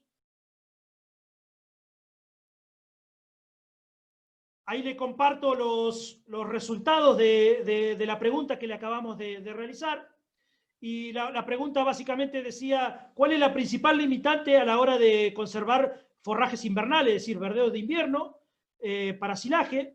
Y digamos, la principal respuesta fue la primera, oferta de contratista para su realización. Y la segunda también en importancia es la falta de información en cuanto a sus posibilidades, digamos, en cuanto a su comportamiento. Así que les agradecemos esta información porque es importante para nosotros para los futuros trabajos y ver cómo seguimos nuestras líneas de trabajo. El tema de la oferta de contratistas, si bien todos lo sabemos, era una de las cuestiones que queríamos saber de mano de ustedes. Así que, finalizada esta encuesta, le quiero dar lugar a la tercera presentación, que va a estar a cargo de el ingeniero Federico Moreira, de la Estación Experimental Bordenave. Federico es parte del grupo de mejoramiento y calidad de verdeos invernales, es quien coordina el proyecto nacional de productividad y mejoramiento de especies. Así que, Fede, te paso la posta y al final haremos las preguntas. Bueno, buenas tardes. ¿Ahí me escuchan bien? ¿Sí? ¿Juanjo? Bien. Bueno, buenas tardes a todos. Gracias, Juanjo, por la presentación. Y un especial agradecimiento a toda la gente involucrada en este ciclo de charlas de Valle Inferior, gente amiga y conocida de hace muchos años. Bueno, vamos a hablar un poquito de... Fede, yo no te escucho. ¿Alguien lo escucha, Fede? Sí, Juan, se escucha perfecto. ¿Sí? Bien. Bueno. Sí, sí. Cualquier cosa me avisan. Como les decía, vamos a hablar de varias cuestiones relacionadas con el panorama varietal actual de verdeos de invierno. Dentro del grupo de mejoramiento y calidad vegetal al cual pertenezco, hacemos mejoramiento de diferentes especies con distintos objetivos, y les voy a mostrar un poquito la metodología muy brevemente sobre cómo evaluamos estos materiales. En cuanto a la especie a sembrar, vamos a hablar de la importancia de la elección del cultivar y la caracterización de los cultivares que hay dentro de cada especie. ¿Sí? Hoy, a mi criterio, hay un interesante panorama varietal que hace unos 10, 15 años no teníamos. ¿Sí? Acá les dejo una breve reseña de los cultivares inscritos por el grupo al cual pertenezco. Trabajamos sobre varias especies, como les decía, entre las cuales se encuentra soja, que estamos dejando, y trigo, que hemos incorporado desde 2016, también lo que es cebada cervecera, pero por supuesto en esta charla vamos a describir cultivares pertenecientes a las especies de avena, centeno, cebada forrajera y triticales. Una breve reseña de lo que es la metodología de evaluación. Esta es una foto del campo experimental del año pasado. Todos los cultivares, todos los genotipos que evaluamos y que mejoramos se evalúan de esta manera, en parcelas de 7 metros cuadrados. ¿Sí? Esta es una imagen de hace unos días del campo experimental de aquí de Bordenave. La evaluamos bajo corte, ¿sí? Simulando lo que sería un pastoreo, con esta máquina que, bueno, nos permite en una pasada tener los kilos de materia verde por parcela. Eso lo extrapolamos a 1 hectárea, y también nos permite, mediante este dispositivo, extraer una muestra para la determinación de materia seca en estufa. ¿Sí? Todos los ensayos se mantienen libres de malezas y plagas. Tratamos de en lo que es malezas, controlar a rajatabla, por supuesto, para evitar problemas y disminución en la productividad del verdeo. Y en el caso de las plagas, si aparece pulgón, lo dejamos porque es otro criterio de selección. Por supuesto que hacemos fertilización a la siembra y al macollaje. A la siembra normalmente ronda los 80 a 90 kilos de fosfato de amónico, y al macollaje intentamos superar ese nivel que mostraba Juanjo de 150 kilos de N en el balance total de nitrógeno del suelo más lo que aplicamos. Esto se hace con el objetivo siempre de tratar de que el genotipo se exprese de la mejor manera posible. En la mayor parte de los sitios de experimentación, casi todos los colaboradores no tienen situación de riego como tenemos en Valle Inferior. De cualquier manera, intentamos darle todas las condiciones al cultivo como para que se exprese fielmente el genotipo. O sea, realizamos siembras tempranas. Siembras tempranas me refiero del 20 de febrero hasta mediados de marzo aproximadamente. siempre tratando de que sea lo más cercano al 20 de febrero. De esa manera podemos evaluar la potencialidad de los verdeos, es una fecha bastante tradicional para toda la región sur de producción, y también nos permite diferenciar ciclos, ¿sí? Hay algunas decisiones que se toman antes de la siembra. Una de las importantes es, siembro cualquier verdeo que tengo a mano o elijo un cultivar específico, ¿sí? Esta decisión es importante porque elegir un cultivar específico, el cual yo sé qué características tiene, es una decisión que impacta de muy gran manera, ¿sí? De gran manera en el sistema productivo. Por varios motivos, no solamente por el rendimiento, esto lo vemos en otras especies, ¿sí? La elección de cultivar siempre es importante, pero por ahí en los verdeos de invierno no le prestamos tanta atención. Esto es importante, ¿por qué? Porque dentro de esa semilla, ¿sí? La genética de esa semilla, hay un potencial de rendimiento para la producción de pasto y para la producción de grano. Nosotros, estas especies, lo que tratamos de seleccionar es cultivos netamente forrajeros, ¿sí? Pero vamos a ver que esto a veces va o no en desmedro de la producción de grano. Esta semilla que nosotros elegimos, este cultivar, tiene una resistencia a enfermedades en particular, tiene una versatilidad determinada, es decir, algunos pueden usarlo para pastoreo, para silaje diferido, algunos solo para pastoreo continuo, ¿sí? Una tolerancia al frío determinada, también esto es importante, recuerden que queremos cubrir un bache de producción de forraje en el invierno. Una resistencia a plaga, ¿sí? Que está relacionada normalmente con lo que es pulgón verde. Adaptabilidad es un atributo importante porque nos permite saber si hay un cultivar que se adapta a una zona de producción o se adapta a una amplia zona de producción, ¿sí?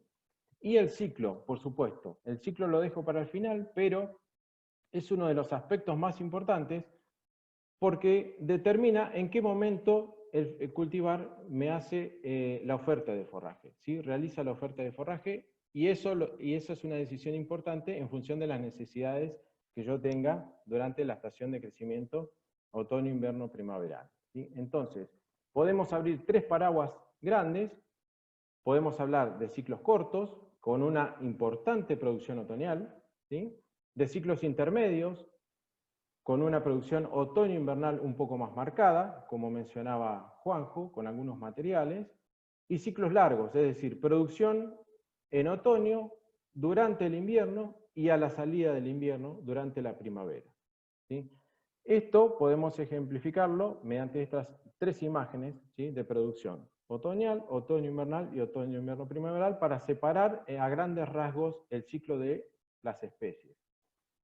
Esta producción otoñal normalmente estaba asociada hace unos años con lo que era cebada forrajera o algunos centenos de ciclo corto. Esta producción otoño-primaveral más relacionada con triticale, con avena, y esta producción más relacionada con algunos cultivares de triticale, como mencionaba muy bien Juanjo, el tema de la salida del invierno, tema de regras, ¿no? Pero hoy el panorama varietal ha cambiado, entonces tenemos novedades aquí, ¿sí? Vamos a ver que hay avenas que se comportan como cebadas forrajeras, hay una buena oferta de cultivares dentro de lo que son los cultivares más tradicionales de producción otoño-invernal, y hay novedades dentro de los ciclos largos dentro de cada especie.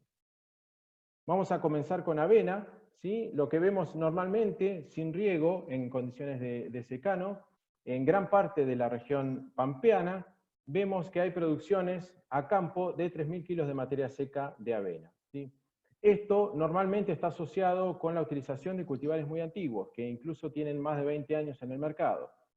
Entonces, un simple cambio de cultivar, elegir bien el cultivar y acompañarlo con algo de tecnología, específicamente nutricional, nos permite alcanzar unos 6.000 kilos de materia seca por hectárea, ¿sí? Y si a su vez ajustamos un poquito la elección de cultivar, vamos a ver que tenemos potencialidades de 10.000 kilos, de hasta 10.000 kilos de materia seca por hectárea, ¿sí? Esto es lo que apuntamos a cambiar con un simple cambio de cultivar que nos permita cortar esa brecha de 3.000 kilos de materia seca. Avena es el verdeo más utilizado, ¿sí? El más preferido. En parte es el más preferido por su versatilidad. Puede ser utilizado para pastoreo directo, como doble propósito, diferido, para silaje, para cosecha de grano y como cultivo de servicio también. Hay un atributo que es común a todas las avenas, a todos los cultivares de avena, es que hoy todos son susceptibles a pulgón verde de los cereales, que es uno de los que mayor daño causa y más merma produce en la producción, ¿no? Para comenzar, como les decía, quiero que se lleven 3 fotos del panorama varietal de avena. Tenemos ciclos cortos. Los cultivares presentes dentro de este ciclo son mora, que es una avena estrigosa, FU15 y U16, ¿sí? Materiales que sembrados tempranos tienen una explosiva producción durante el otoño, ¿sí? Y que tienen comportamiento arroya diferente. En el caso de mora, se comporta muy bien, al igual que FU15, frente a roya de la hoja. Roya de la hoja es el principal patógeno que afecta al cultivo de avena, ¿sí? Y U16 tiene un comportamiento intermedio. ¿Por qué los ponemos dentro de ciclos cortos? Básicamente porque producen durante el otoño, durante la estación otoñal, 60-70% de todo lo que me puede producir en su ciclo, en su estación de crecimiento, ¿sí? Esta estación de crecimiento tan marcada y tan corta, por lo menos en siembras tempranas en estas latitudes, me permite obtener unos 4.000, 4.500 kilos de materia seca por hectárea. Normalmente tienen una tolerancia al frío media a baja, ¿sí? Son materiales que en muchos casos tienen sangre brasilera, por así decirlo, han sido seleccionados en ambientes más cálidos, y hace que se sientan un poco incómodos cuando los traemos al sur. Por eso, la zona de confort para estos materiales es como inicio de cadena forrajera, ¿sí? Y también como cultivos de cobertura, que no es un tema que vamos a tratar aquí, pero que en el norte, en la región núcleo, se está usando mucho. De cualquier manera, es para que los conozcan, son materiales de muy alta producción, que se parecen a una cebada forrajera en su precocidad, y que si bien el nivel de producción no es muy alto, podemos decir que es un nivel muy aceptable de producción en el periodo tan corto de tiempo. Como siempre, como el año pasado les comentaba a unos colegas de Chacabuco, estamos en el partido, perdiendo 2-0, estamos en el segundo tiempo, entra Messi y hace 3 goles y ganamos. Eso es la función de estos materiales, ¿sí? Materiales que entran y nos producen mucha cantidad de forraje en un periodo corto de tiempo. Esto, por supuesto, si la necesidad la tenemos en el otoño. Ahora, si nosotros necesitamos cubrir parte del otoño y gran parte del invierno, tenemos que recurrir a ciclos intermedios de avena. Acá tenemos la mayor oferta de cultivares dentro de cada ciclo, ¿sí? Y que difieren también en el atributo resistencia a roya. Tenemos materiales como violeta, calén o aiquén, que se comportan como susceptibles, ¿sí? Esto lo comprobamos a través de viveros de observación que ubicamos en Paraná. Para eso es vital la ayuda y la colaboración de nuestros colegas acá, como Walter Kutel de Paraná, y de Ana Bracho en Reconquista, por ejemplo. Tenemos un gran grupo con comportamiento intermedio, como Cristal, Julieta, Maná, Sureña, Lucía, Carlota, Marita y Florencia, y un grupo que tiene un comportamiento muy bueno, como en el caso de Faraona, ¿sí? Y estos 2 materiales, que son Sofía y Elena, que van a estar próximamente en el mercado, que estamos inscribiendo resistentes a roya de la hoja. Esto es importante y determina no solamente la distribución de avena a nivel nacional, ¿sí? Limita de alguna manera la extensión que pueda tener avena esta enfermedad, y tracciona el recambio varietal, ¿sí? Nos pone a prueba constantemente porque es una enfermedad con alta tasa de mutación en sus razas.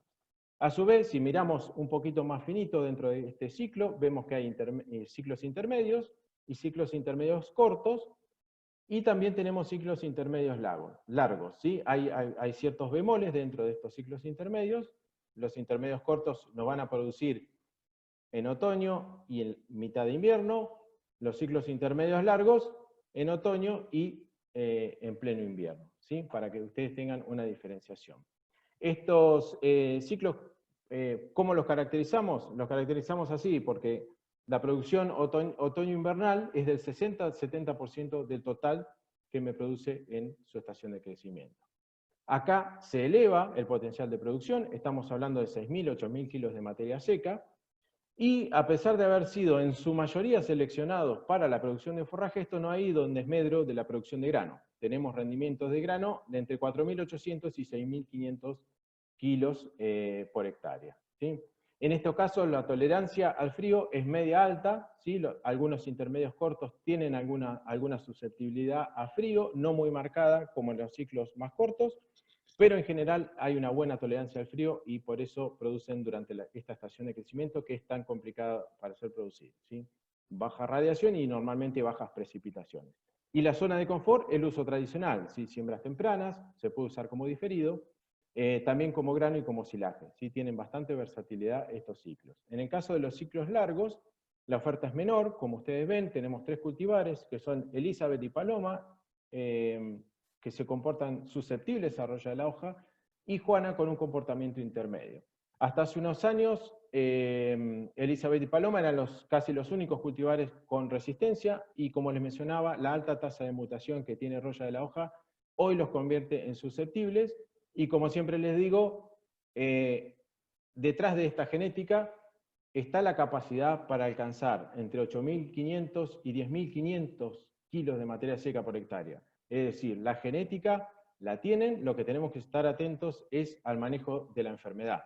La producción de estos ciclos largos durante el invierno y la primavera es del 60-70%, es decir, corre su pico de producción hacia pleno invierno y salida de primavera, con una producción de grano potencial de entre 5.500 y 6.000 kilos por hectárea.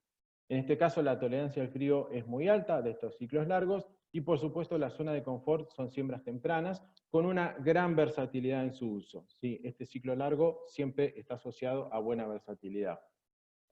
En el caso de cebadas pastoriles o forrajeras, vemos una situación muy similar a lo que vemos a campo para avena, ¿sí? Pero con los cultivares que tienen un potencial un poquito menor. Acá no llegamos a los 10.000 kilos, estamos hablando de potenciales de 7.000 kilos de materia seca por hectárea, con una brecha, ¿sí?, entre lo que obtenemos a campo y lo que podríamos alcanzar con un cambio de cultivar de unos 2.000 kilos de materia seca. Este es el verdeo, el tercer verdeo en importancia dentro de lo que vamos a ver. Tiene una amplia versatilidad también, quizá no tanto como en el caso de avena, ¿sí? Básicamente porque la calidad suele caer un poco más cuando pasa de estado vegetativo a reproductivo, pero puede ser utilizado como para pastoreo directo, para silaje, cultivos de servicio, como doble propósito, grano, y diferido con algunos cultivares puntuales que vamos a mencionar. Un atributo que los diferencia de los otros verdeos es la tolerancia a salinidad, ¿sí? Y la tolerancia a anegamiento es baja. Eso hay que tenerlo en cuenta. Tenemos opciones para esta combinación de salinidad con anegamiento. Y existen diferentes comportamientos frente al pulgón verde, ¿sí?, que es una de las especies más atacadas, es una de las especies más preferidas por el pulgón. Dentro de los ciclos cortos, otra vez abrimos el paraguas de ciclos cortos, tenemos 3 cultivares: Mariana, Alicia y Nélida. En el caso de Mariana, para mencionarles este atributo que las diferencia, pulgón verde, Mariana y Alicia son susceptibles, ¿sí? Mariana fue el primer cultivar de cebada pastoril de 2 hileras en el mercado, y Alicia es de 6 hileras tradicional, ¿sí? Ahora vamos a ver qué significa de 2 y 6 hileras. Y Nélida es un cultivar más moderno, de hace unos pocos años, que se comporta como resistente y tiene 2 hileras, ¿sí? Lo inscribimos como reemplazo de Mariana. En estos casos, la producción otoñal es del 40-45% de todo lo que nos va a dar, ¿sí? Pero se marca ahí una gran parte de la producción dentro de lo que es otoño.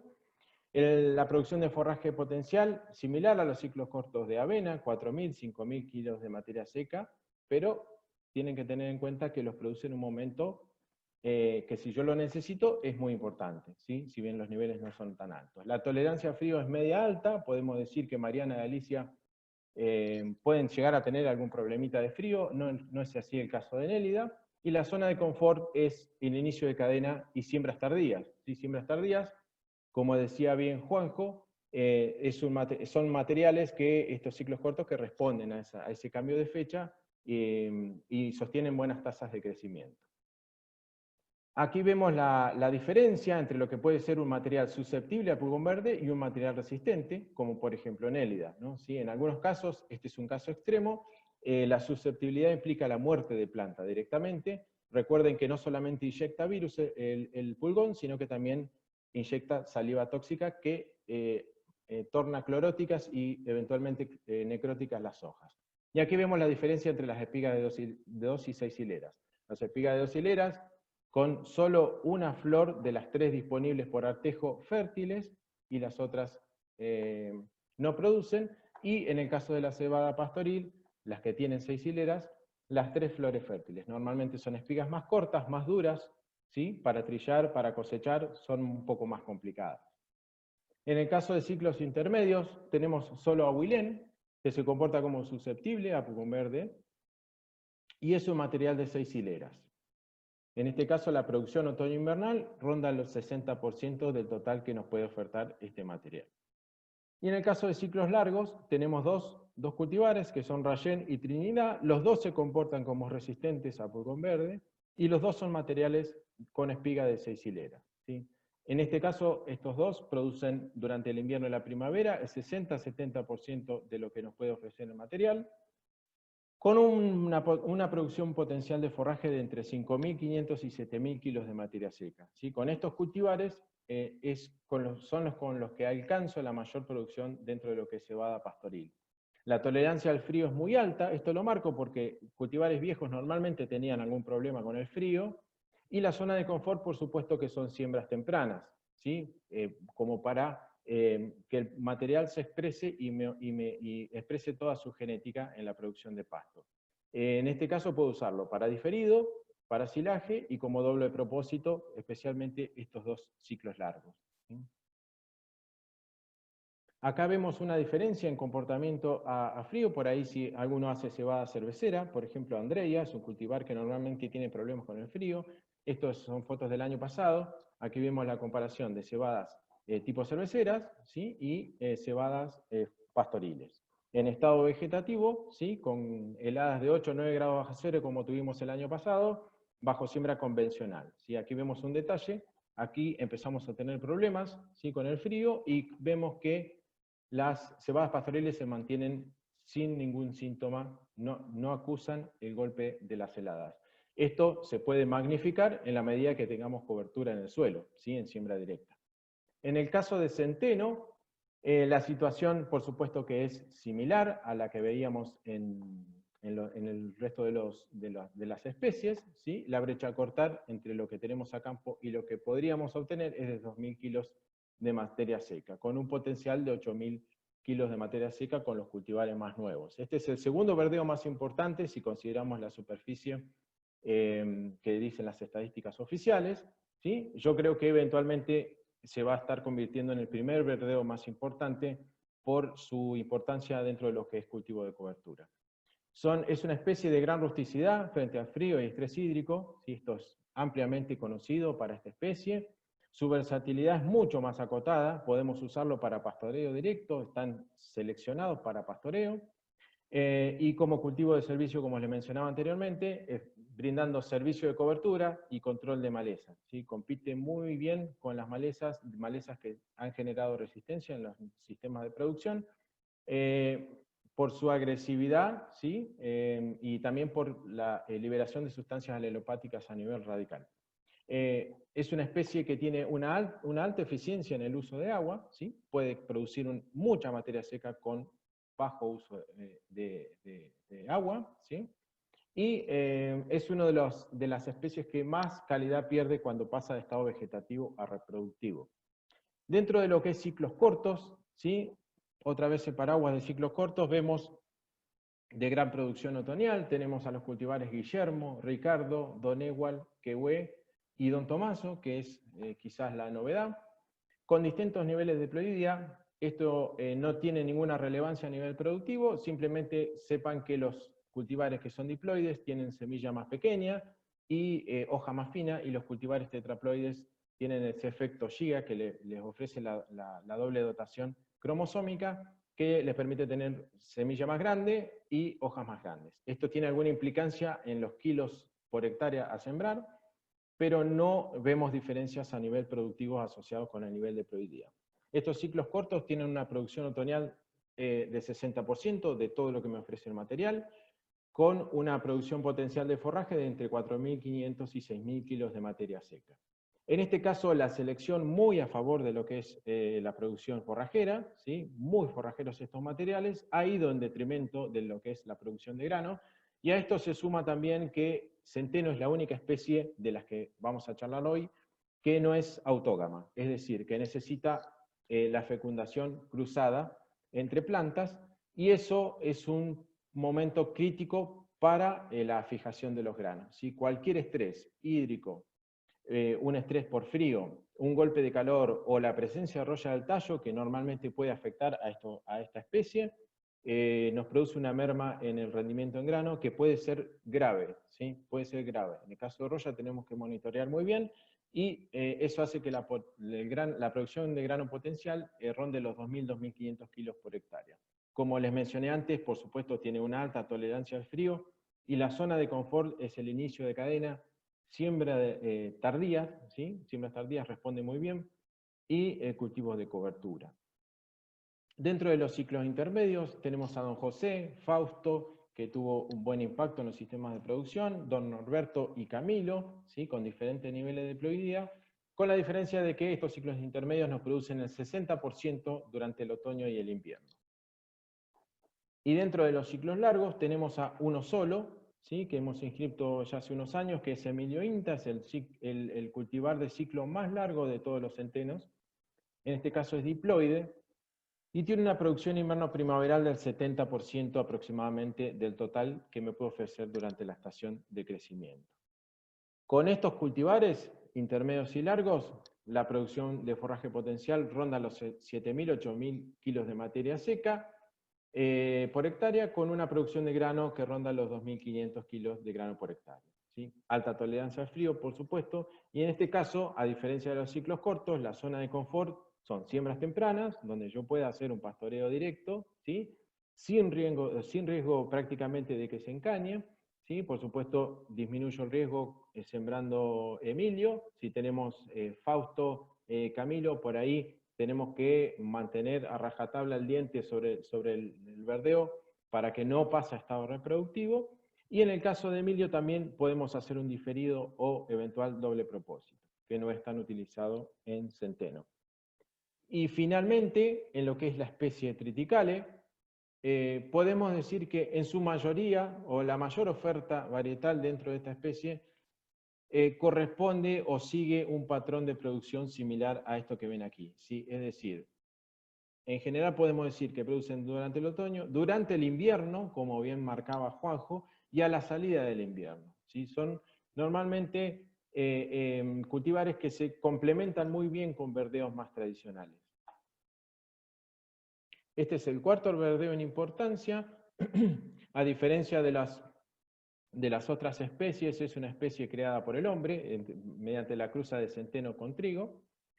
Ha heredado de centeno la rusticidad frente a frío, frente a estrés hídrico, y ha heredado de trigo la producción de grano, ¿sí? Eso es similar a lo que es trigo. No vamos a decir que alcanza los mismos niveles, pero es mucho más segura la cosecha de grano de triticale que de centeno, por ser una especie autógama. Tiene mejor sanidad normalmente que centeno, principalmente frente a roya del tallo, y también la calidad. Cuando pasa de estado vegetativo a reproductivo normalmente no pierde tanta calidad como si lo hace centeno. Esto hace que su versatilidad sea un poquito mejor que centeno. Se puede usar para pastoreo directo, como doble propósito, como cultivo de servicio y grano. Y yo me preguntaba cuando hacía la presentación si serviría para silaje, porque realmente nunca lo habíamos evaluado aquí en Bordenave, y ya tengo la respuesta que Juanjo me marcó muy bien ahí, las 20 toneladas de ONA. Espectacular. A diferencia de las otras especies, lo que vemos en el panorama varietal de triticale es que no tenemos ciclos cortos, tenemos ciclos intermedios. Por ejemplo, Barbol Inta es un material generado por la gente del programa de mejoramiento de trigo Marco Juárez, y hay un atributo en el caso de triticale que diferencia a las otras especies. Quizá algo en centeno también puede afectar algo de roya amarilla, pero en el caso de triticale es mucho más marcado. Es un atributo importante. En el caso de Barbol tiene un comportamiento intermedio. Acá abrimos otro paraguas que son los ciclos largos, por ejemplo, Yagán, Espinillo, Molle. De Yagar no tenemos datos bajo la condición de roya amarilla, pero sí de espinillo con un comportamiento intermedio, y en el molle con un comportamiento resistente, que también es un cultivar nuevo. Y acá inauguramos un nuevo paraguas, que son ciclos muy largos, como veíamos recién en la presentación de Juanjo, ONA, con comportamiento resistente frente a roya amarilla, y con Corinta, también un nuevo cultivar de Marcos Juárez, también comportándose como resistente frente a esta enfermedad. Los ciclos cortos, como les mencionaba, prácticamente no existen, no han tenido éxito, no se han desarrollado, y han prevalecido estos ciclos intermedios y largos y muy largos. La producción invierno-primaveral de estos materiales puede rondar los 60 al 90% del total, ¿sí? Me producen en invierno y la salida del invierno, con una producción de forraje potencial de entre 7.000 y 8.500 kilos de materia seca. La producción de grano, para que sepan, a diferencia del centeno, hemos tenido producciones de hasta 5.000 kilos de grano por hectárea, ¿sí? Ahí vemos la diferencia con su padre el centeno. La tolerancia al frío, muy buena, como les mencioné, la heredó el centeno, y en el caso, como les decía, en el caso de cebada, tolera salinidad pero no anegamiento. Datos de Cristian Álvarez, de General Pico, muestran que esta es una de las especies que tolera mejor la combinación de salinidad con anegamiento, ¿sí? Esto para tenerlo en cuenta. La zona de confort son siembras tempranas, podemos hacer pastoreos directos, diferidos, doble propósito, grano, cobertura. ¿Sí? La verdad que Triticale es una especie muy linda que nos ofrece una buena gama de usos, ¿sí? Y es un complemento muy bueno de los verdeos más tradicionales. Como siempre les dejo el contacto, por lo menos de los cultivares que nosotros hemos inscrito durante estos años, su uso recomendado, digamos, después charlamos, cada situación cada establecimiento es un mundo distinto, pero el uso para el cual nosotros lo recomendamos, y el contacto, ¿sí? Para que esto es importante para los productores. Antes de finalizar, presentar al grupo de trabajo, que bueno, desde hace muchos años fue generado por el ingeniero Juan Carlos Tomaso. Hoy ya somos unos cuantos y tenemos mascota oficial, que es Roberto, y eso sería todo. Muchas gracias, les dejo aquí los contactos tradicionales, mail, teléfono, y para los que están amigados con las redes sociales, tenemos una página de Facebook que se llama Mejoramiento y Calidad Vegetal, y me pueden contactar a través de Instagram o de Twitter. Eso sería todo, y muchas gracias por escucharme.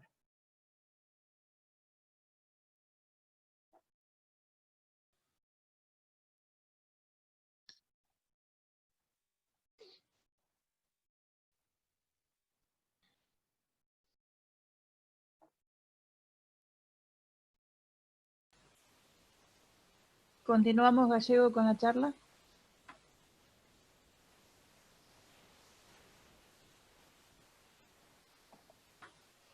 Bueno, Fede, muchísimas gracias. Excelente presentación la que acabas de hacer. Muchísimas gracias. Si les parece ahora, pasamos a la última encuesta que nos gustaría que contesten todos, y rápidamente pasamos a la ronda de preguntas, que hay varias para los disertantes. Así que paso a mostrarles la tercera encuesta.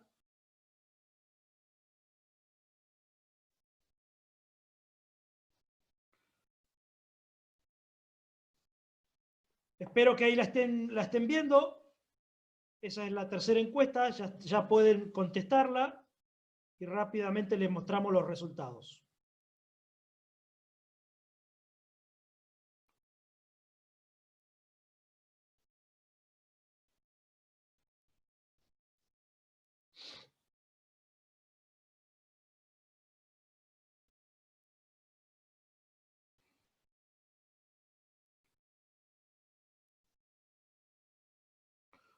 Últimos 5 o 6 segundos para finalizar la votación.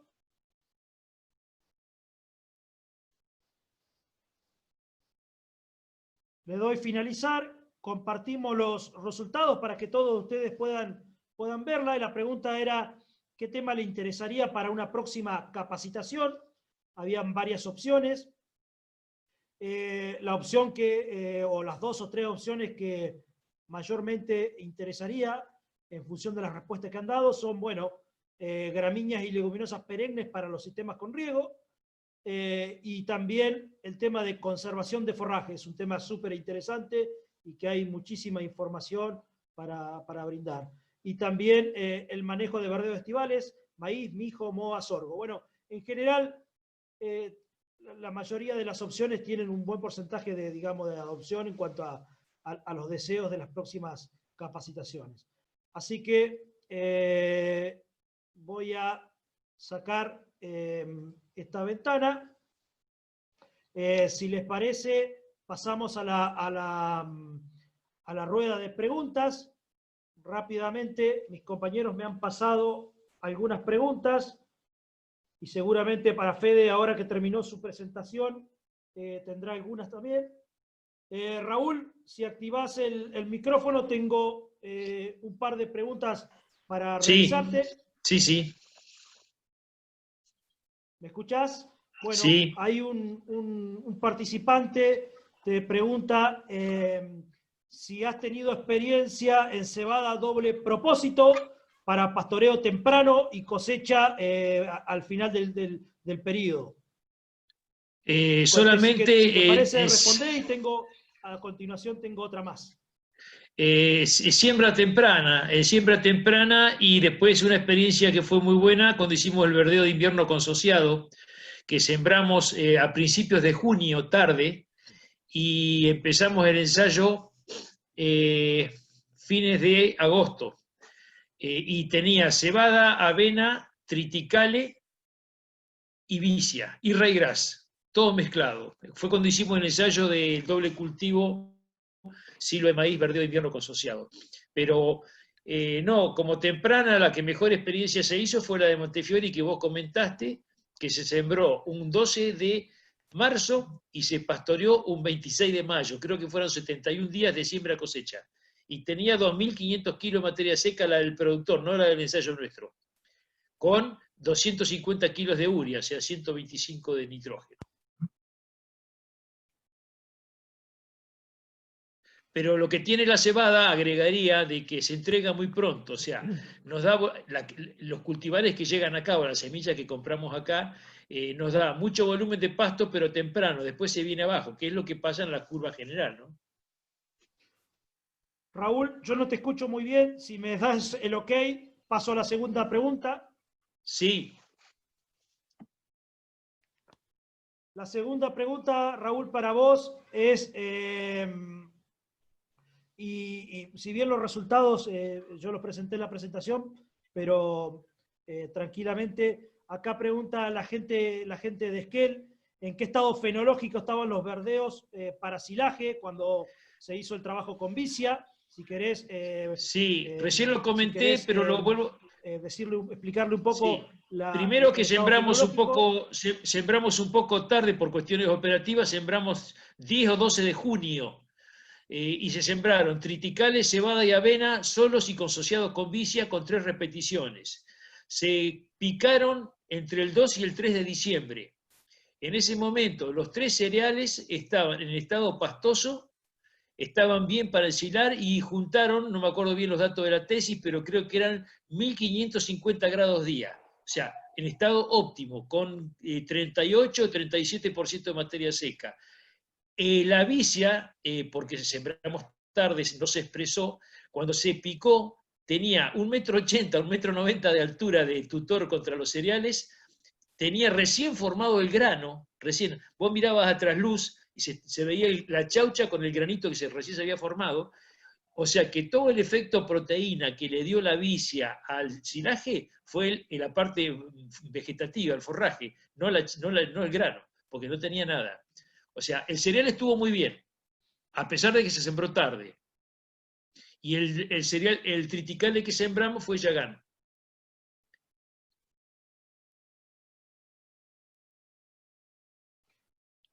Raúl, bueno, muchas gracias por responder. Voy a leer otra pregunta que está dirigida hacia mí. preguntan la fuente de fósforo que recomendamos aplicar en este tipo de suelos del valle, que son pesados y que tienen a veces pHs, la mayoría de las veces, arriba de 7,5. Bueno, para contestar esta pregunta, Juan, si me escuchás. Básicamente, las fuentes de fósforo que se utilizan en general en esta zona tienen que ver con los fosfatos monoamónicos o superfosfato triple o el fosfato diamónico, aunque estamos empezando a ver si estudiamos la respuesta, pero principalmente en cultivos perennes como alfalfa, por su importancia de la nutrición fosforada, con aquellos fertilizantes de liberación lenta. Es decir, hay en el mercado algunos fertilizantes con contenido de fósforo que se liberan gradualmente y que en suelos pesados como los nuestros, donde hay mucha absorción del fósforo por parte de las arcillas, podrían tener un rol muy importante, pero principalmente lo vemos para cultivos perennes como la alfalfa, que requieren un contenido de fósforo mucho más elevado.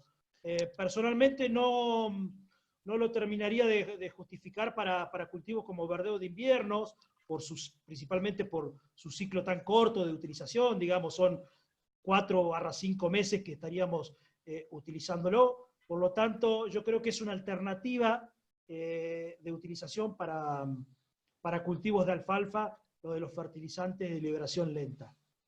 Juanjo, yo le recuerdo si hay otra pregunta, si me dan dos segundos.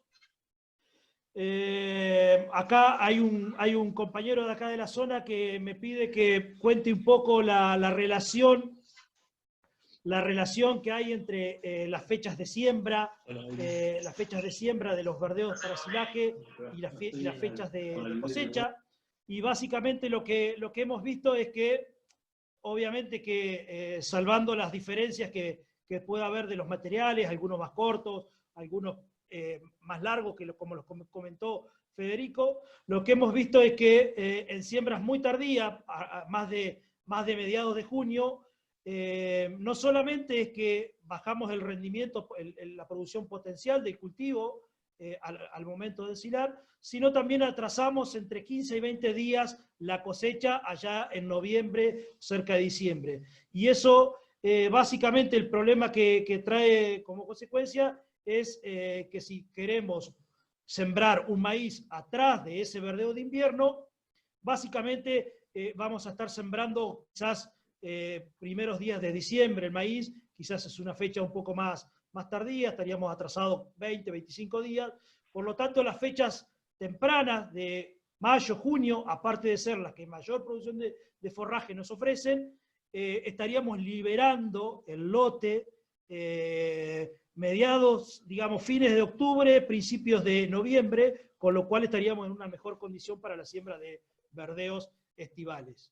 Si a eso le sumamos que el verdeo puede llegar a ser un ryegrass, con la utilización del ryegrass, lo que hemos visto en diferentes trabajos acá en la zona, es que el ryegrass con destino a silaje liberamos el lote mucho antes, mediados, fines de octubre. Así que Juanjo, ahí brevemente contesto esa pregunta. Juanjo, ¿me escuchás? A ver si hay alguna otra pregunta más. Juanjo. Deben 2 segundos. Deben 2 segundos. Estoy mirando lo que me pasan mis compañeros. Raúl, sí, tengo una pregunta para vos. Bueno, el micrófono. ¿Me escuchás? En el verdeo que pican en pie, ¿lo pican en pie o se puede cortar y orearlo y después embutirlo en la bolsa? ¿Qué opinión tenés sobre eso?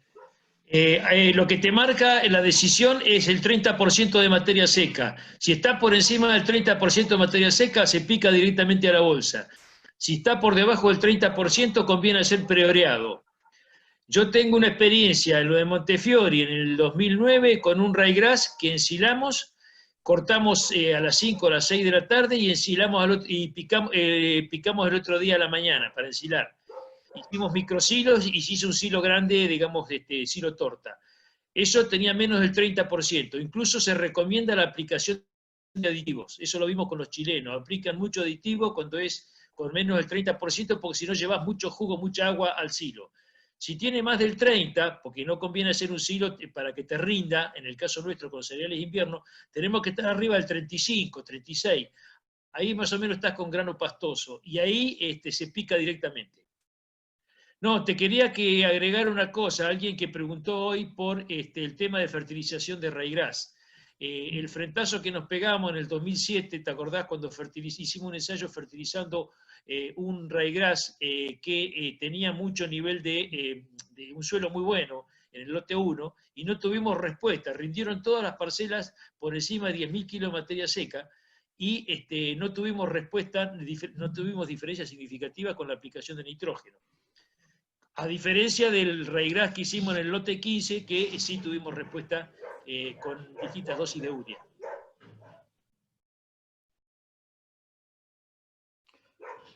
Raúl, yo te escucho muy bajito, no sé si terminaste, dame Sí, el ok. sí, terminé. Bien, a ver si tengo alguna pregunta más. Para Federico no tengo ninguna. Fede, si querés tomarte algunos minutos para alguna aclaración que quieras hacer. No, creo que estamos. Preguntas. Bueno, ¿me escuchás ahí?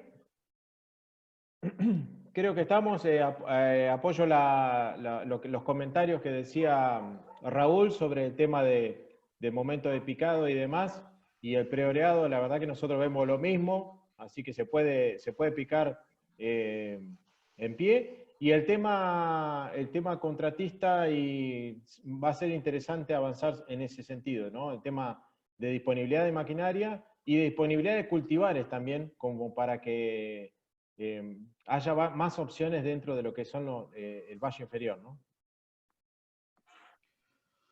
Bueno, no veo más preguntas. Si no hay más preguntas, pasamos a despedirnos. Yo le quisiera pedir a Raúl y a Fede, bueno, que si quieren tomar algunas palabras ya para finalizar. De mi parte, agradecerles a todos los presentes, agradecerles a la Estación Experimental Valle Inferior, a todo el grupo de producción animal y de comunicaciones que se pone al hombro todas estas jornadas, y que a veces tenemos dificultades, como esta, que a veces yo por ahí no escucho bien a los otros, pero bueno, también nos exponemos un poco a estos problemas. Agradecerle a la Estación Experimental Bordenave y en su persona a Federico por participar en esta jornada. Estas son las oportunidades que nos da la virtualidad de poder acceder a compañeros que están en otra región y que nos puedan brindar toda la información que ellos tienen. Muchísimas gracias, Federico, y de mi parte agradecerle a todos los productores, a todas las personas, profesionales, estudiantes que están presentes hoy acá. Muchísimas gracias. Raúl, algunos segundos para despedirte. Bueno, muchas gracias a todos los participantes, a la organización, y bueno, a quedar a disposición en forma virtual por cualquier consulta que quede para después, o información que esté por ahí guardada en algún lugar, que quieran usarla en buen sentido, de todos los trabajos que hemos hecho, de que me escriban o que nos escriban y nos contactamos. Gracias. Fede, no sé si no escucho bien yo, pero si querés tomarte algunos segundos. No, lo mismo, agradecimiento a vos, a toda la organización por hacerme partícipe de este ciclo de charlas. Realmente es un gusto, somos amigos y además compartimos este interés por los verdeos de invierno, así que en agradecimiento de todo el grupo de trabajo a la Estación Experimental Valle Inferior. Así que bueno, quedo a disposición, y si alguno quiere la presentación o algo por el estilo, me escribe y lo compartimos sin problema. Toda información que está a disposición de quien lo requiera.